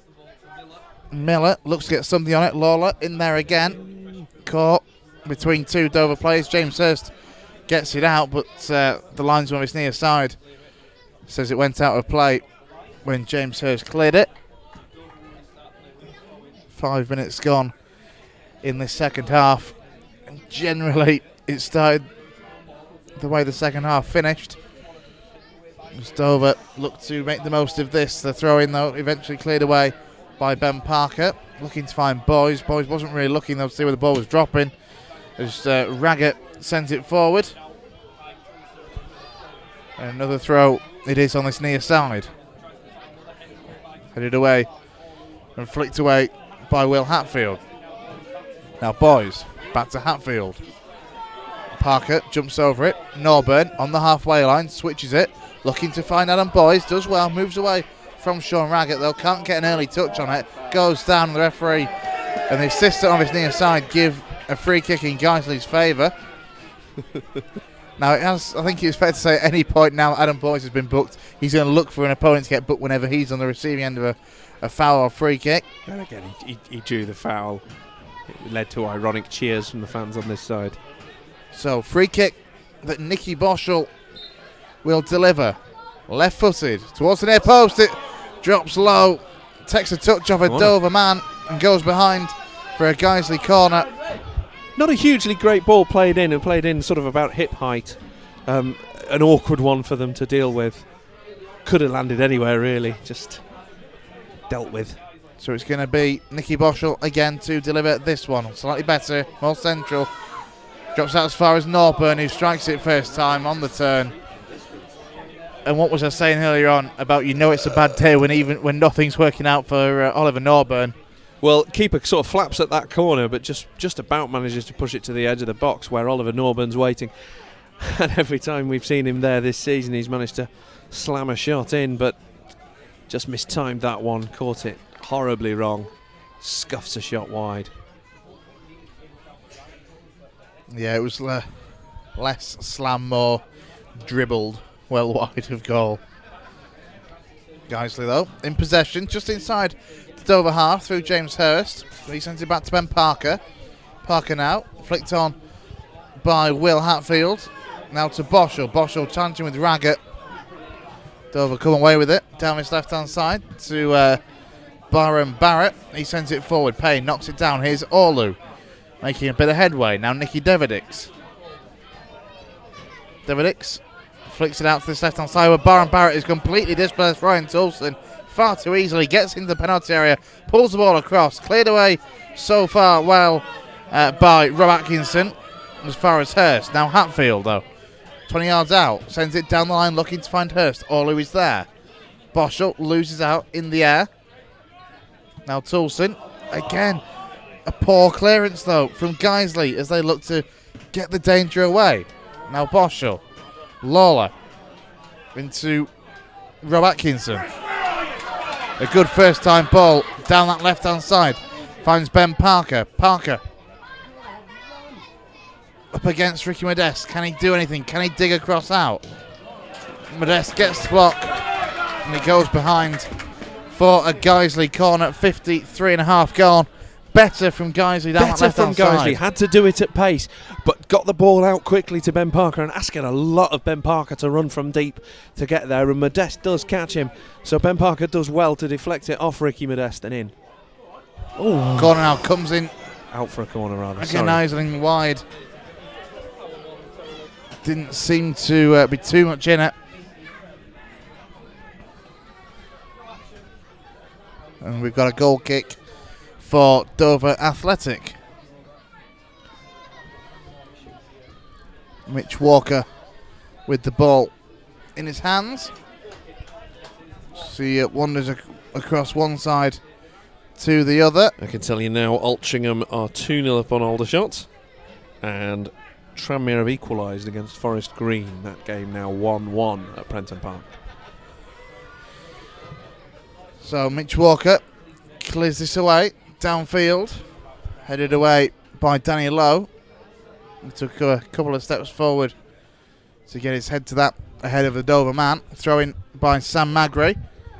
Now Parker with the ball at his feet. Clearance goes out off a Dover man for another throw in. 55 minutes gone. Just nothing really to get anybody excited at the moment, Dave. No. Well, Scrappy. Do you know what? I'd take that. I'd take 10-15 minutes at the beginning of this second half with nothing very much to get excited about, because it means that Dover are being held at bay at the moment, because the chances that Guiseley have been sort of half chances at the moment. Probably the best opportunity was Oliver Norburn on the edge of the box. He was unlucky to mistime his shot. It has been a very scrappy game over the course of this afternoon's game. Ben Parker now sends the ball forward down that left hand side. James Hurst now will give chase. He's up against two Dover players, and James Hurst, he's got to be careful. He's got a temperament, he's got that little bit of fight in his attitude, but he's got to be careful not to do too much. It's exactly the sort of thing that we need, unfortunately. He's on a yellow card. He closed down the defender very well, but he stretched out his arms and almost hugged the defender, and they sort of waltzed just off the pitch. The referee, I think, just gave the goal kick and just had a quick word with James Hurst just to give him a heads up.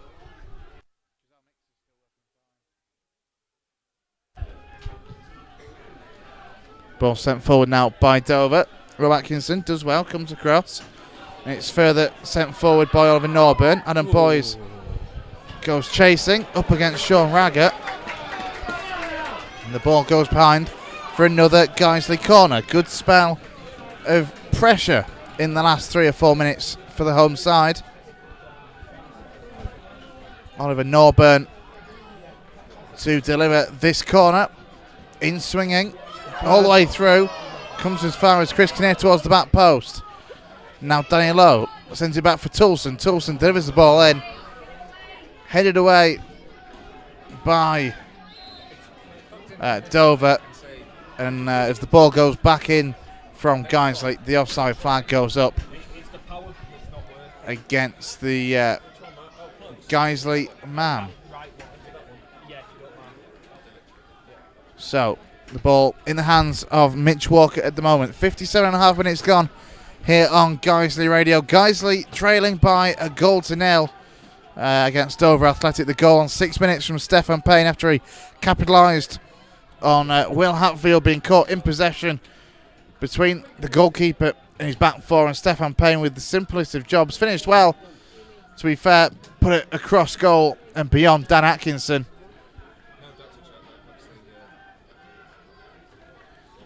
But since that point, Guiseley have struggled to get any form of foothold in this game. Do get in touch with us here on Guiseley Radio. You can let us know your thoughts and views on today's game, on Guiseley's season in general, on the upcoming games, of course. Two massive, you don't want to use too many cliches, but the cliched 6-pointers away at Southport and at home to Chester on the bank holiday Monday. Do get in touch with us at Guiseley Radio on Twitter is the way to do so. And also, you can check us out on Facebook as well. Just search for Guiseley Radio. Give the page a like and let us know your comments, thoughts and views. Here's Dover. Hook the ball forward again. Danny Lowe under pressure. Does well. Gets it out of play though from Ricky Miller. So a throw in midway inside the Guiseley half. Which can be taken by Sam Magri, the right wing back. In this 3-5-2 formation. Now sent forward by Guiseley. Half cleared by Jack Parkinson. Now the ball goes forward down that right hand side for Dover. Ricky Miller will pick up the ball as it's been put out of play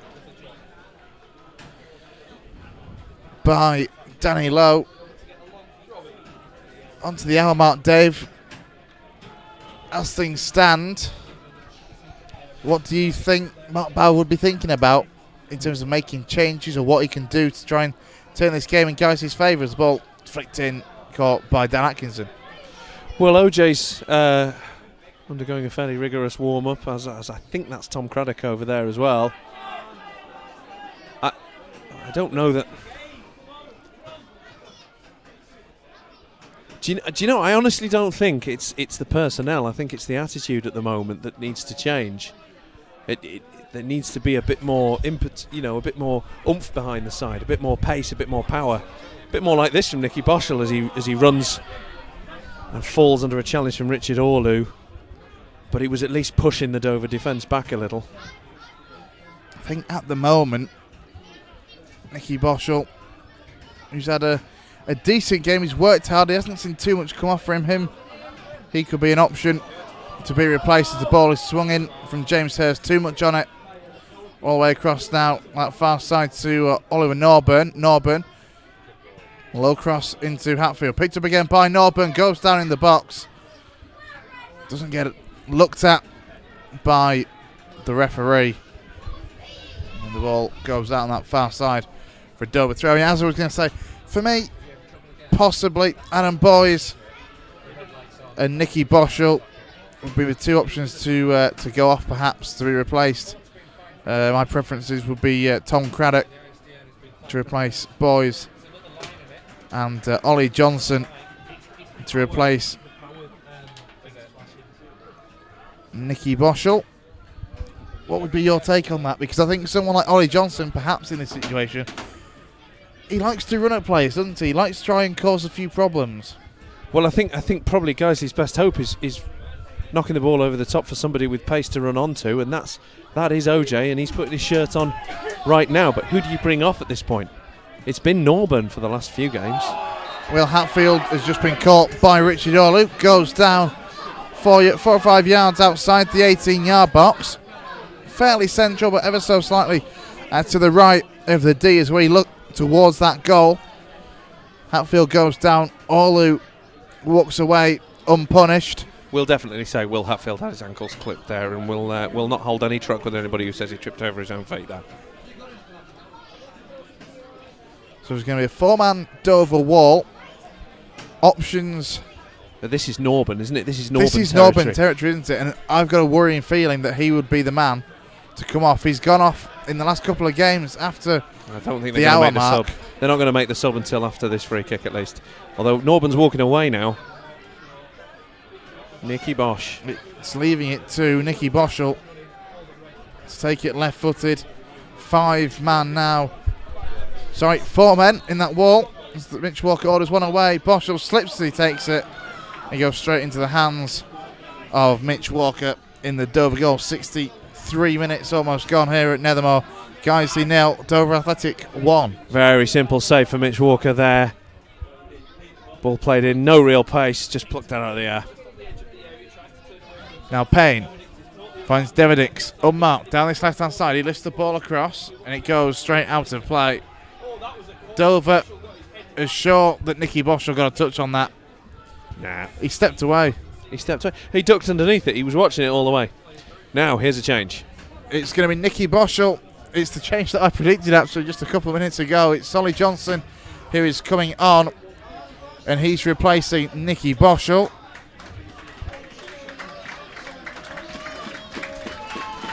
This is the time, isn't it? We've spoken about that magical 20 minutes that Ollie Johnson will provide you over the course of the season. This is the time that we need it. With Guiseley really struggling to get a foothold in this game. Now, James Hurst, he looked to find Johnson, who made a really good run into a decent area as Oliver Norburn just blasts the ball in the face of Chris Kinnear, who's gone down, as you'd expect, to be fair. It's a head injury. The referee has to. Yeah. He's obliged to stop the game. But there was a moment there. Norburn had the ball on the edge of the centre circle, and OJ was free and clear. And a first-time ball correctly weighted, and OJ was through, and Norburn just hesitated for a fraction of a second and was closed down. Again, though, perhaps showing that this isn't a normal day. Or on any normal day, Norburn would read that situation and probably play that ball. They look rattled. I think that's what Dover have done well, is by closing down and by being that physical team, have seemed to have rattled a few of the Lions today. And Norburn is thinking twice now before he plays through balls, and they are allowing themselves to be closed down. We just need him to be his usually brilliant self. I think another player maybe that that's can it. come with something. We've set such high standards now for Oliver Norburn, because he's been such a good player across the course of the season, that any time that he looks human, we come down hard on him. But it's not really fair on him. Liam Bellamy looked like he was about to come on there. He's hovering. They are on the sidelines there. I think they're going to wait to see making how a substitution, aren't they? Kinnear is. Well, Kinnear's knelt up. He's doing his shoelaces. He's all right. He's fine. I took a football to the face at school once from closer range than that. I got up and chased the guy that did it around the park. You got up and chased anyone, Chris? I was a lot slimmer back then. Wow. A lot slimmer. Right, it's not even the most painful place you can get hit by a football. Oh, as everyone no. knows, that's the upper thigh. That's what you want to call it. We are going to see a change for Dover. Ooh. Big scoreline in the National League. Braintree 1-0 up against Cheltenham. Not so good news for the Lions. Excellent news if you're a Grimsby fan. Forest Green or Grimsby. Liam Bellamy. Altrincham 3-0 up on Aldershot coming now. on. And he's replacing Chris Kinnear.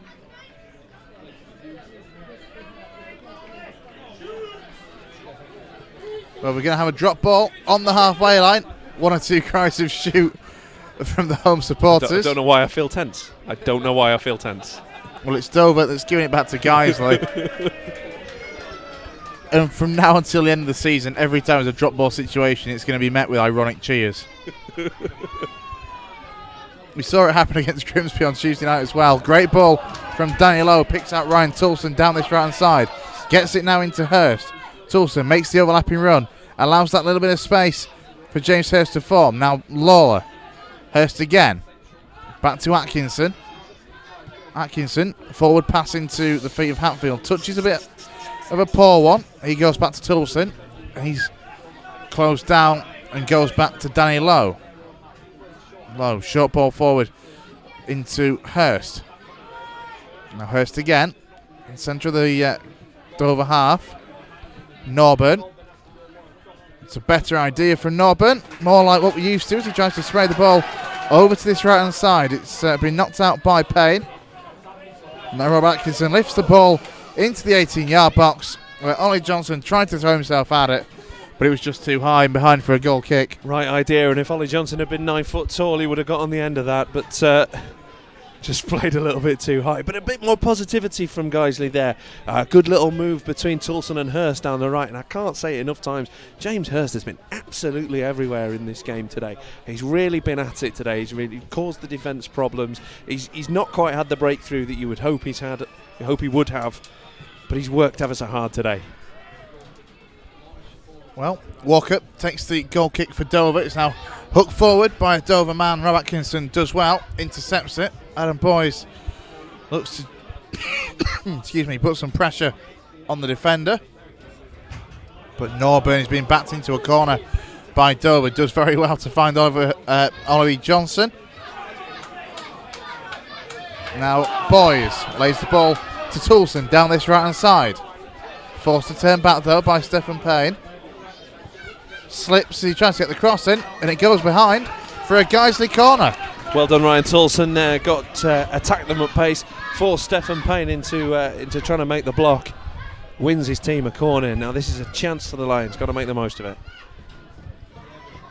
Well, just waiting for the corner to be taken. Will Hatfield is the man who's running across. There's a bit of argy-bargy going on at the opposite side amongst some of the supporters.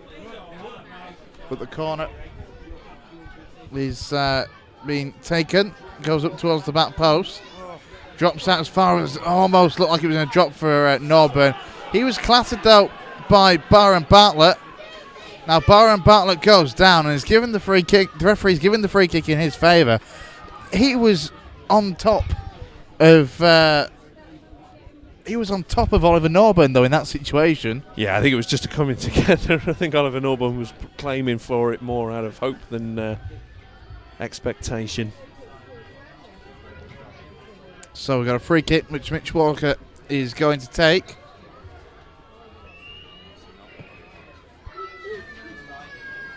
Looks to the right hand side. Ollie Johnson does well in the air, and Norburn wins the second ball, looks to get it forward, just goes out of play for a Dover throw.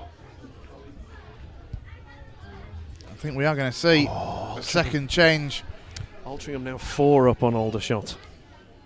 That isn't particularly good news for Guiseley with the way scores are at the moment. 4-0 to Altrincham. Of course, they parted company with Lee Sinnott only a week and 10 days ago.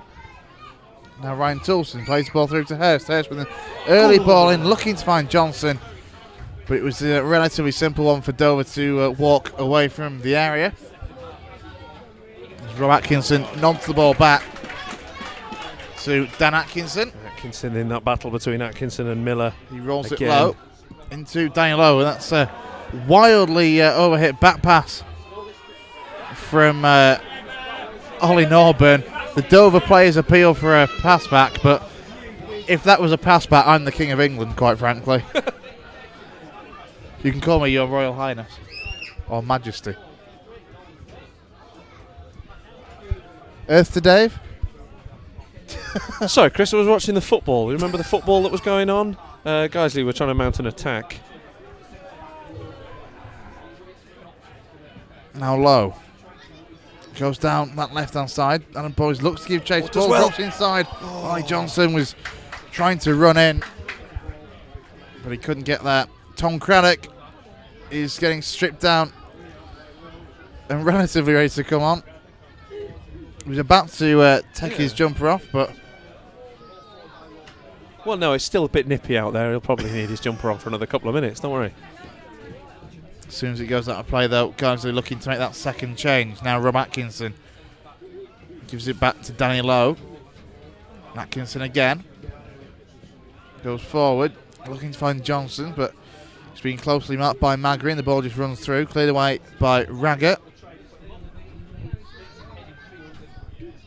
Now Hatfield caught there by Richard Orlew, and he's already put in a couple of heavy challenges in this game as Orlew. As the Doverman, Stefan Payne, goes down right on the edge of the box. And the free kick's given. Mark Bauer throws his hands up into the air in disgust at that decision. There was a certain foul from Richard Orlew on Will Hatfield, and just a couple of seconds later, as Dover came forward following it, free kick goes in their favour for a foul on Stefan Payne right on the edge of the box.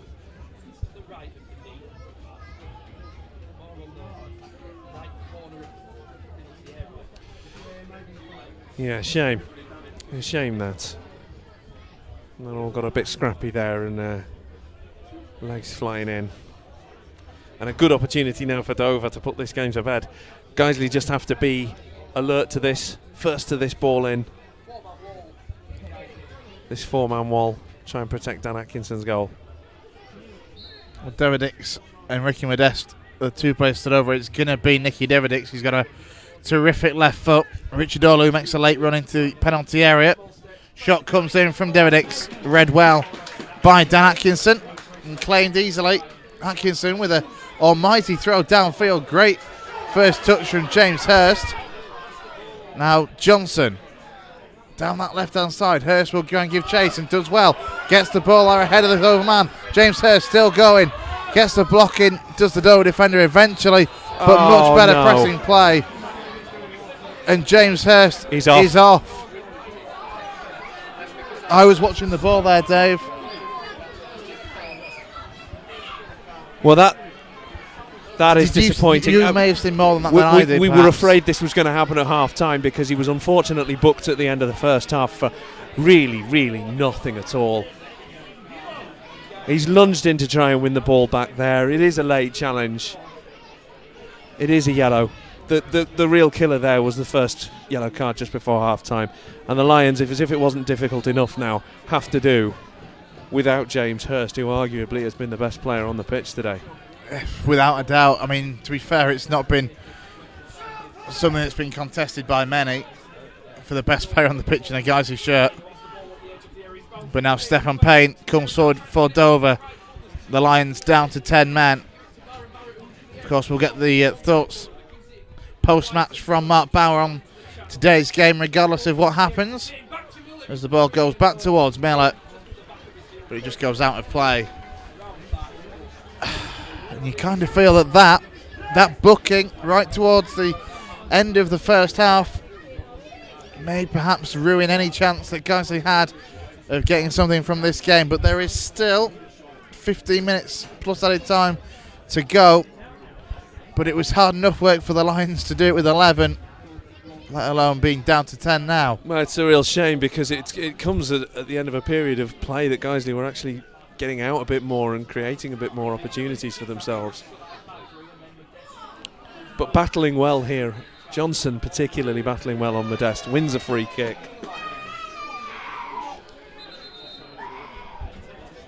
B&L back here. I think But we are going to see second sub. The second change for Guiseley. And a yellow card goes towards Ricky Modeste, which is met by almighty cheers from the home faithful. Now, well, that sub hasn't happened. Tom Craddock is still now stood there stripped down, but Guiseley have opted to play on for now. Ryan Toulson just runs into Richard Orlew.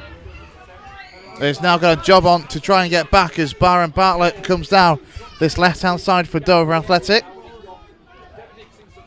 Now Orlew. And now to Liam Bellamy, the substitute for Dover. Orlew sends it forward. Toulson heads it away. Now Norburn looks to lift it forward, but nobody there as it rolls out of play. And are we going to see the change yet? The referee's not even looked towards that far side. Eventually, the change is going to be made. Oh, that's interesting. And it's Jake Lawler who's going off and being replaced by Gavin Rothery. So a creative midfielder on to replace the holding midfielder. So even down to 10 men, I suppose in this situation.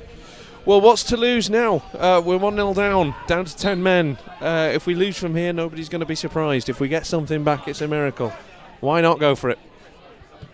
Now Danny Lowe lofts it forward. Ollie Johnson looks to give a run.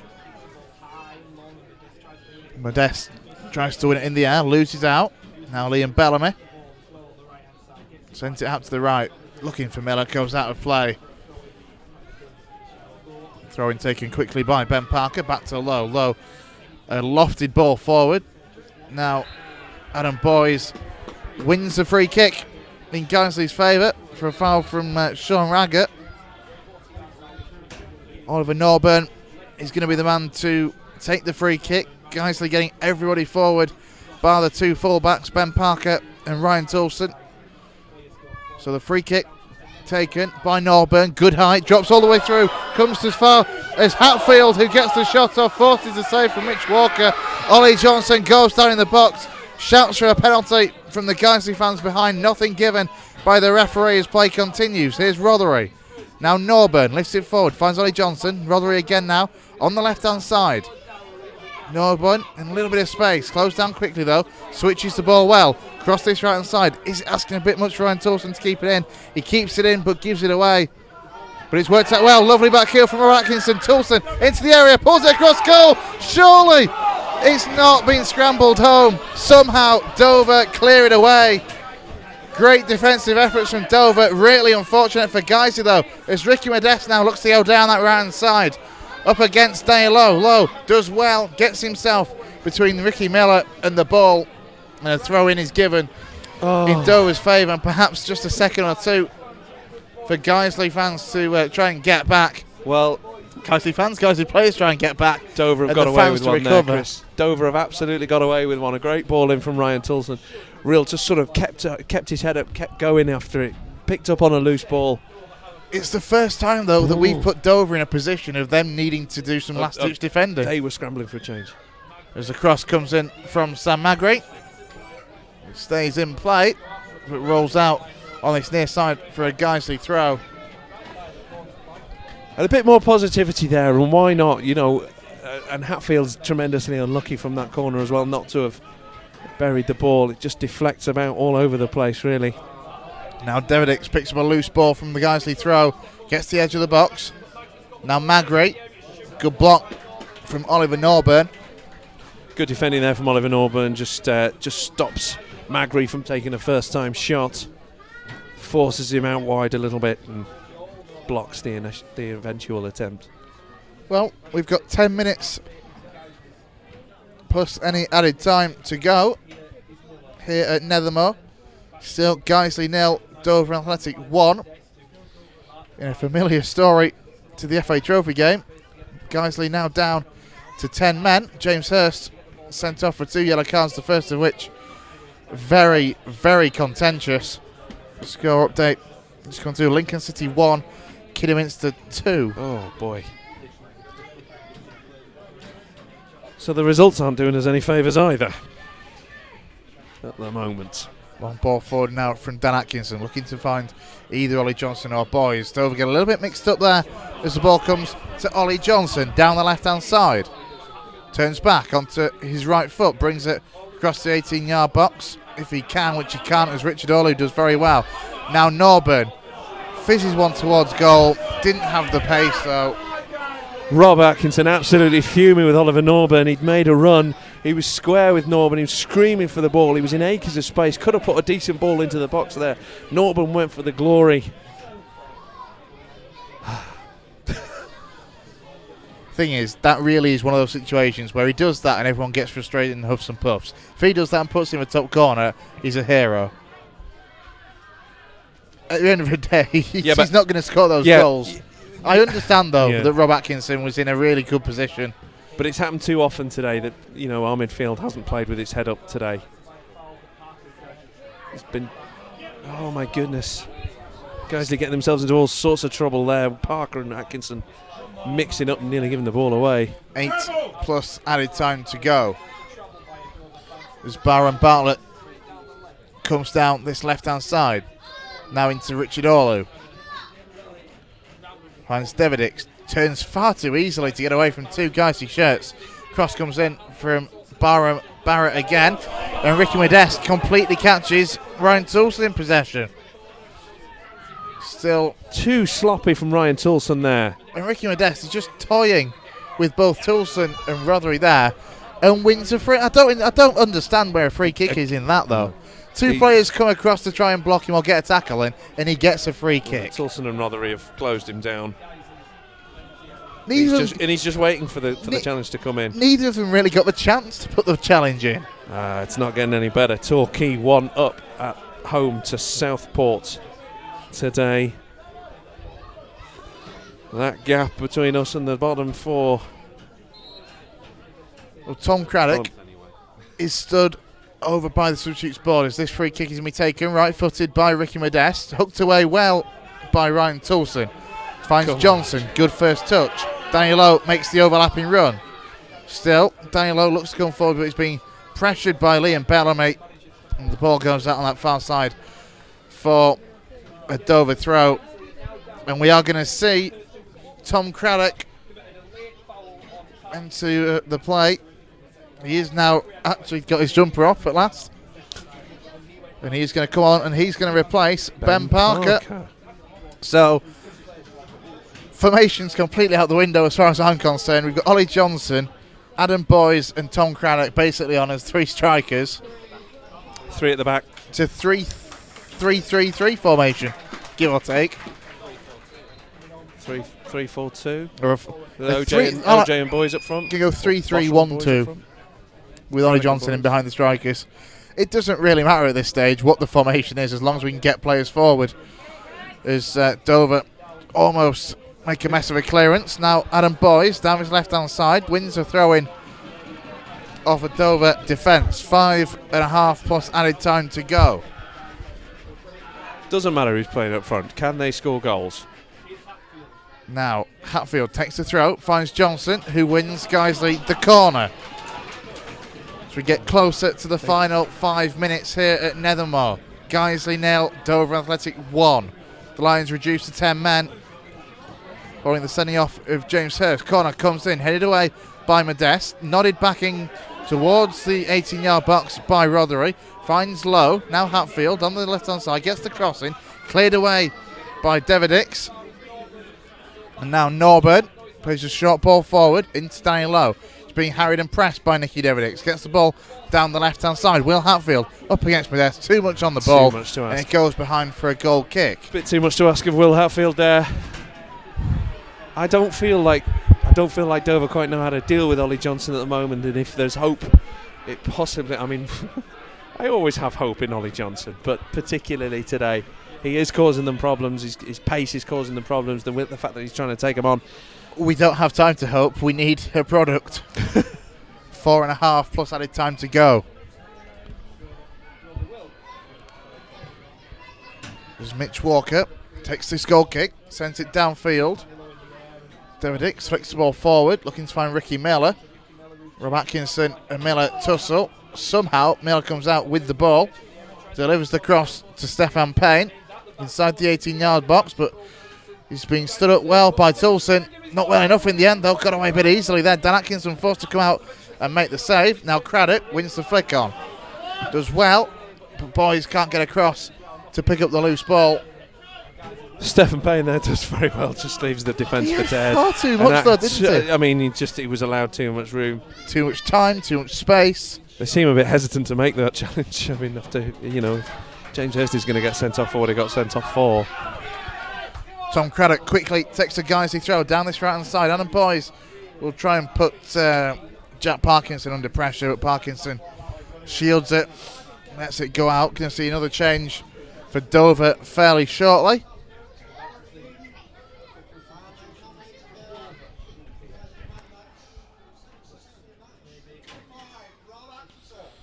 And Rob Atkinson gets the sponsors man of the match.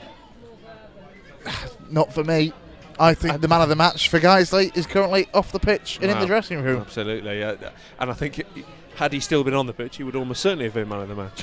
I was going to say, can you give a man who's been sent off the man of the match for a good hour? I don't think they do that somehow. Here's Rothery being backed again into a corner by Bellamy, and Miller on this occasion does well though to get it back to Dan Atkinson. He clears it first time. Now Hatfield up against Orlu, does well, finds Norburn, plays it down to Danny Lowe. Ricky Modeste is going to try and get back. He's somebody that's also been booked. As Ricky Modeste tries to get in the face. Oh dear. And Danny Lowe has reacted. The man with the captain's armband, he's put his hand into the chest / neck of Ricky Modeste. Ricky Modeste perhaps could have got a booking in normal circumstances for his reaction in this situation. But I think Danny Lowe is potentially in big trouble. Chris Kinnear is on the edge of his technical area. It's fairly certain to know what the he worry thinks of here the is that Danny situation. Lowe raised his hands. It's a yellow card for Danny Lowe.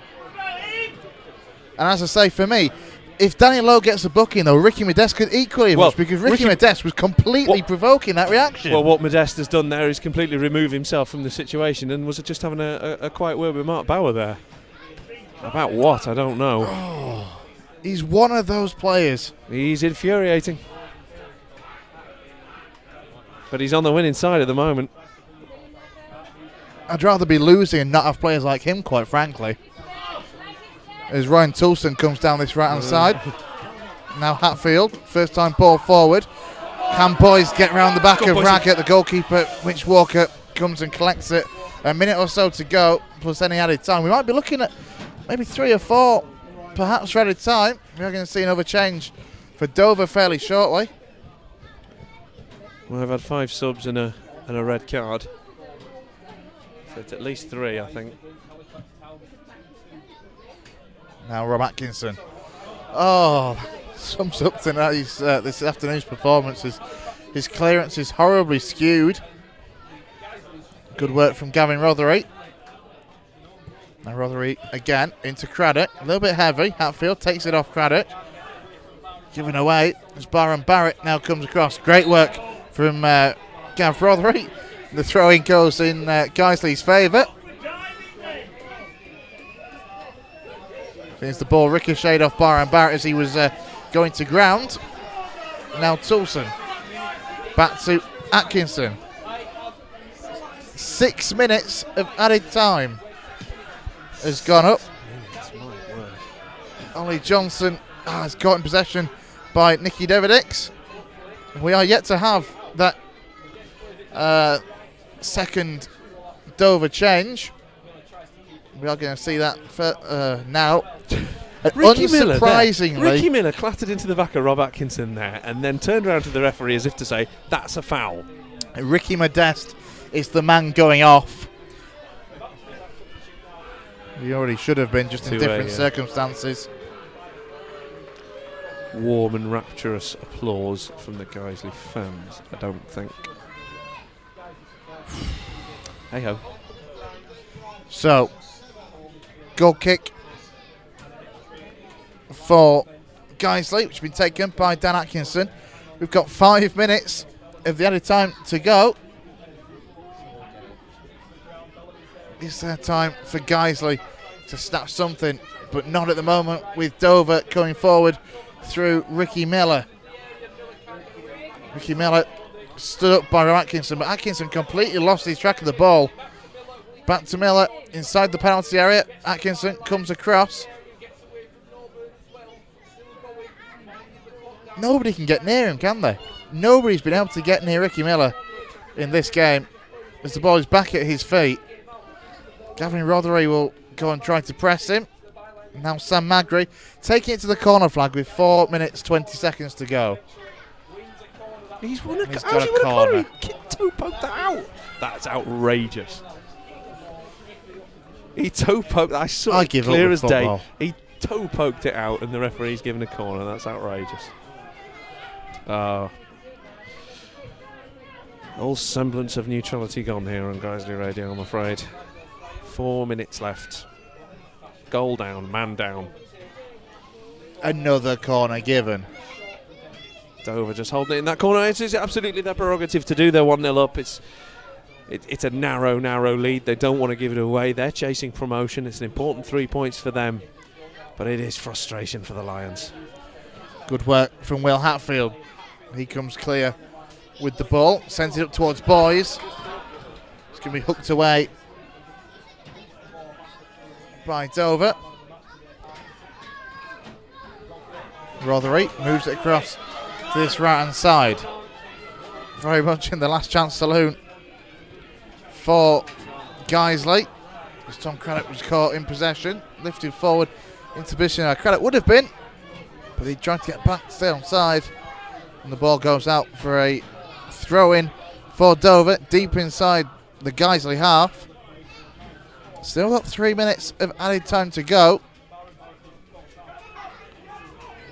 Long throw-in from Baron Barrett. Rothery nods it down to Hatfield. He tried to hook it forward first time, but was blocked by Richard Orlu. Now the ball comes to the feet of Ollie Johnson. Down on this right-hand side, couple of yards in from a touchline. Can he get round the defender? He does, but the ball that he plays back is straight into the goalkeeper's hands.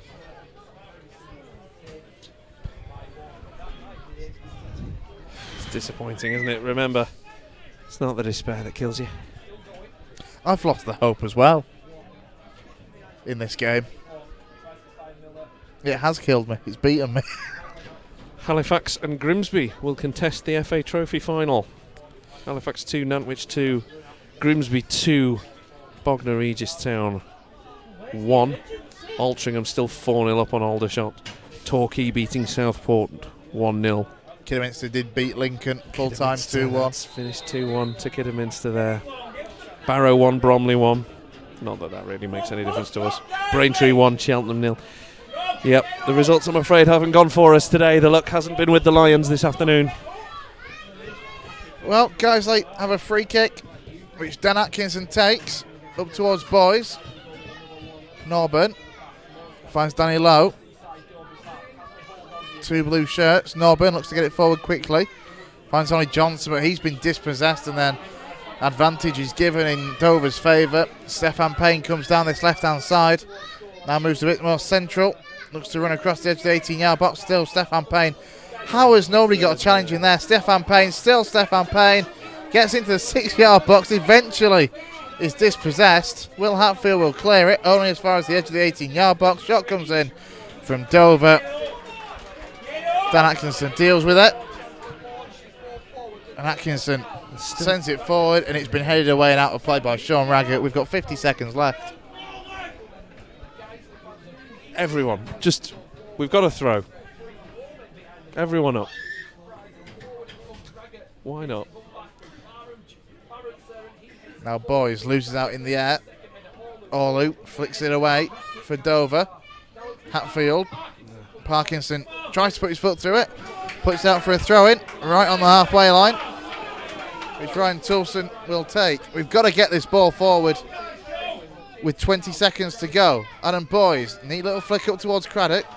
Ball drops almost to Ollie Johnson, but Orlu is there to scramble it away. And the ball goes out on the opposite side.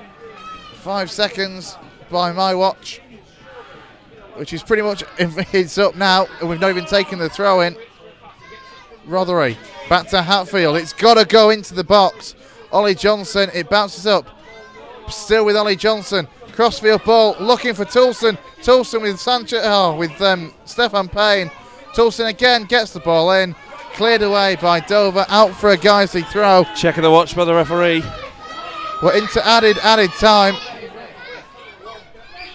Rob Atkinson comes forward. Everybody comes forward, all bar Danny Lowe. The long throw from Toulson, flicked on by Atkinson. It drops to Hatfield. And that's your lot. Hits it on the volley, and it's over the top, and that is that. Full time here at Nethermore Park. A disappointing afternoon for the Lions in a game that they never really got going until it was too little too late. They had James Hurst sent off as well, the first yellow very, very contentious. The second one, a desperate lunge to try and get the ball back.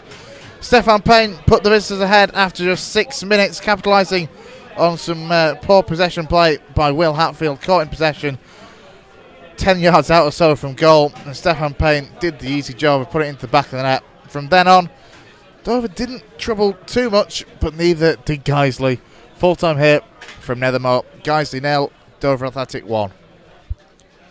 Yeah, disappointment for the Lions this afternoon. It's been a frustrating sort of afternoon. It's just nothing seems to have gone for us today. We've been too loose in possession, too slow to get out of the box when Dover have closed us down. And I do think, Dover are deserving winners today. They've done a number on us. They've done a job. They've come out.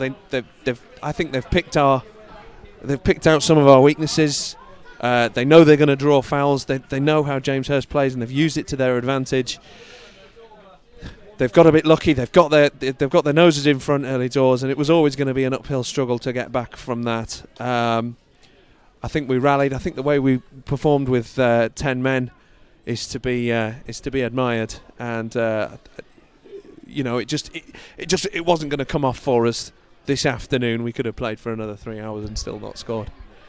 A shame to lose that ground that we had, especially with the other results we've seen this afternoon, particularly Torquay's victory, Kidderminster winning, and Altrincham, of course, a thumping 4-0 win for them there. I think there are positives. Certainly the way that we reacted. Certainly the way that we reacted after going down to 10 men is to be admired. Let's go through some of the other scores in the National League this afternoon. Wrexham against Chester was a 2 o'clock kickoff. That finished Wrexham 3, Chester 0. Chester down to 10 men. Altrincham 4, Aldershot 0. Barrow 1, Bromley 1, Borehamwood 0, Macclesfield 0, Braintree 1, Cheltenham 0, Guiseley 0, Dover Athletic 1, Lincoln City 1, Kidderminster 2, Torquay 1, Southport 0, Tranmere 1, Forest Green 1, Welling 0, Gateshead 1. So let's have a quick look at the standings as they are. It's not been a good afternoon for the Lions, of course, but hope springs eternal, and we have those two very important games coming up. Bottom of the table, played 38 with 27 points. Kidderminster. Welling played 39, 28 points. Halifax played 36 points, 37. They've made Wembley this afternoon in the FA Trophy. Boreham Wood 38 and 37. Altrincham, that win lifts them out of the relegation zone, played 37 and 38 points. Torquay, that win again taking them up to 19th, 37 and 38. Now just 3 points behind Guiseley, and with a game in hand, Guiseley having played 38, 41 points. Southport, our opponents next Saturday, have played 39 with 43, and our opponents on Easter Monday, Chester 38 and 43, and a thumping defeat at the hands of rivals Wrexham behind them. So it's been a disappointing afternoon for the Lions here. It's finished. Guiseley 0, Dover Athletic 1. We'll be back for those relegation 6-pointers. Is it 6-pointers? Is it 12-pointers? I think a maximum of about 40 points are still up for grabs in those two games now for the Lions. Out of the way, however flippantly you might want to describe it, it is two tremendously important games now. From us here at Nethermoor Park from Guiseley Radio. You can tweet us at Guiseley Radio through the week. Thanks very much, and goodbye.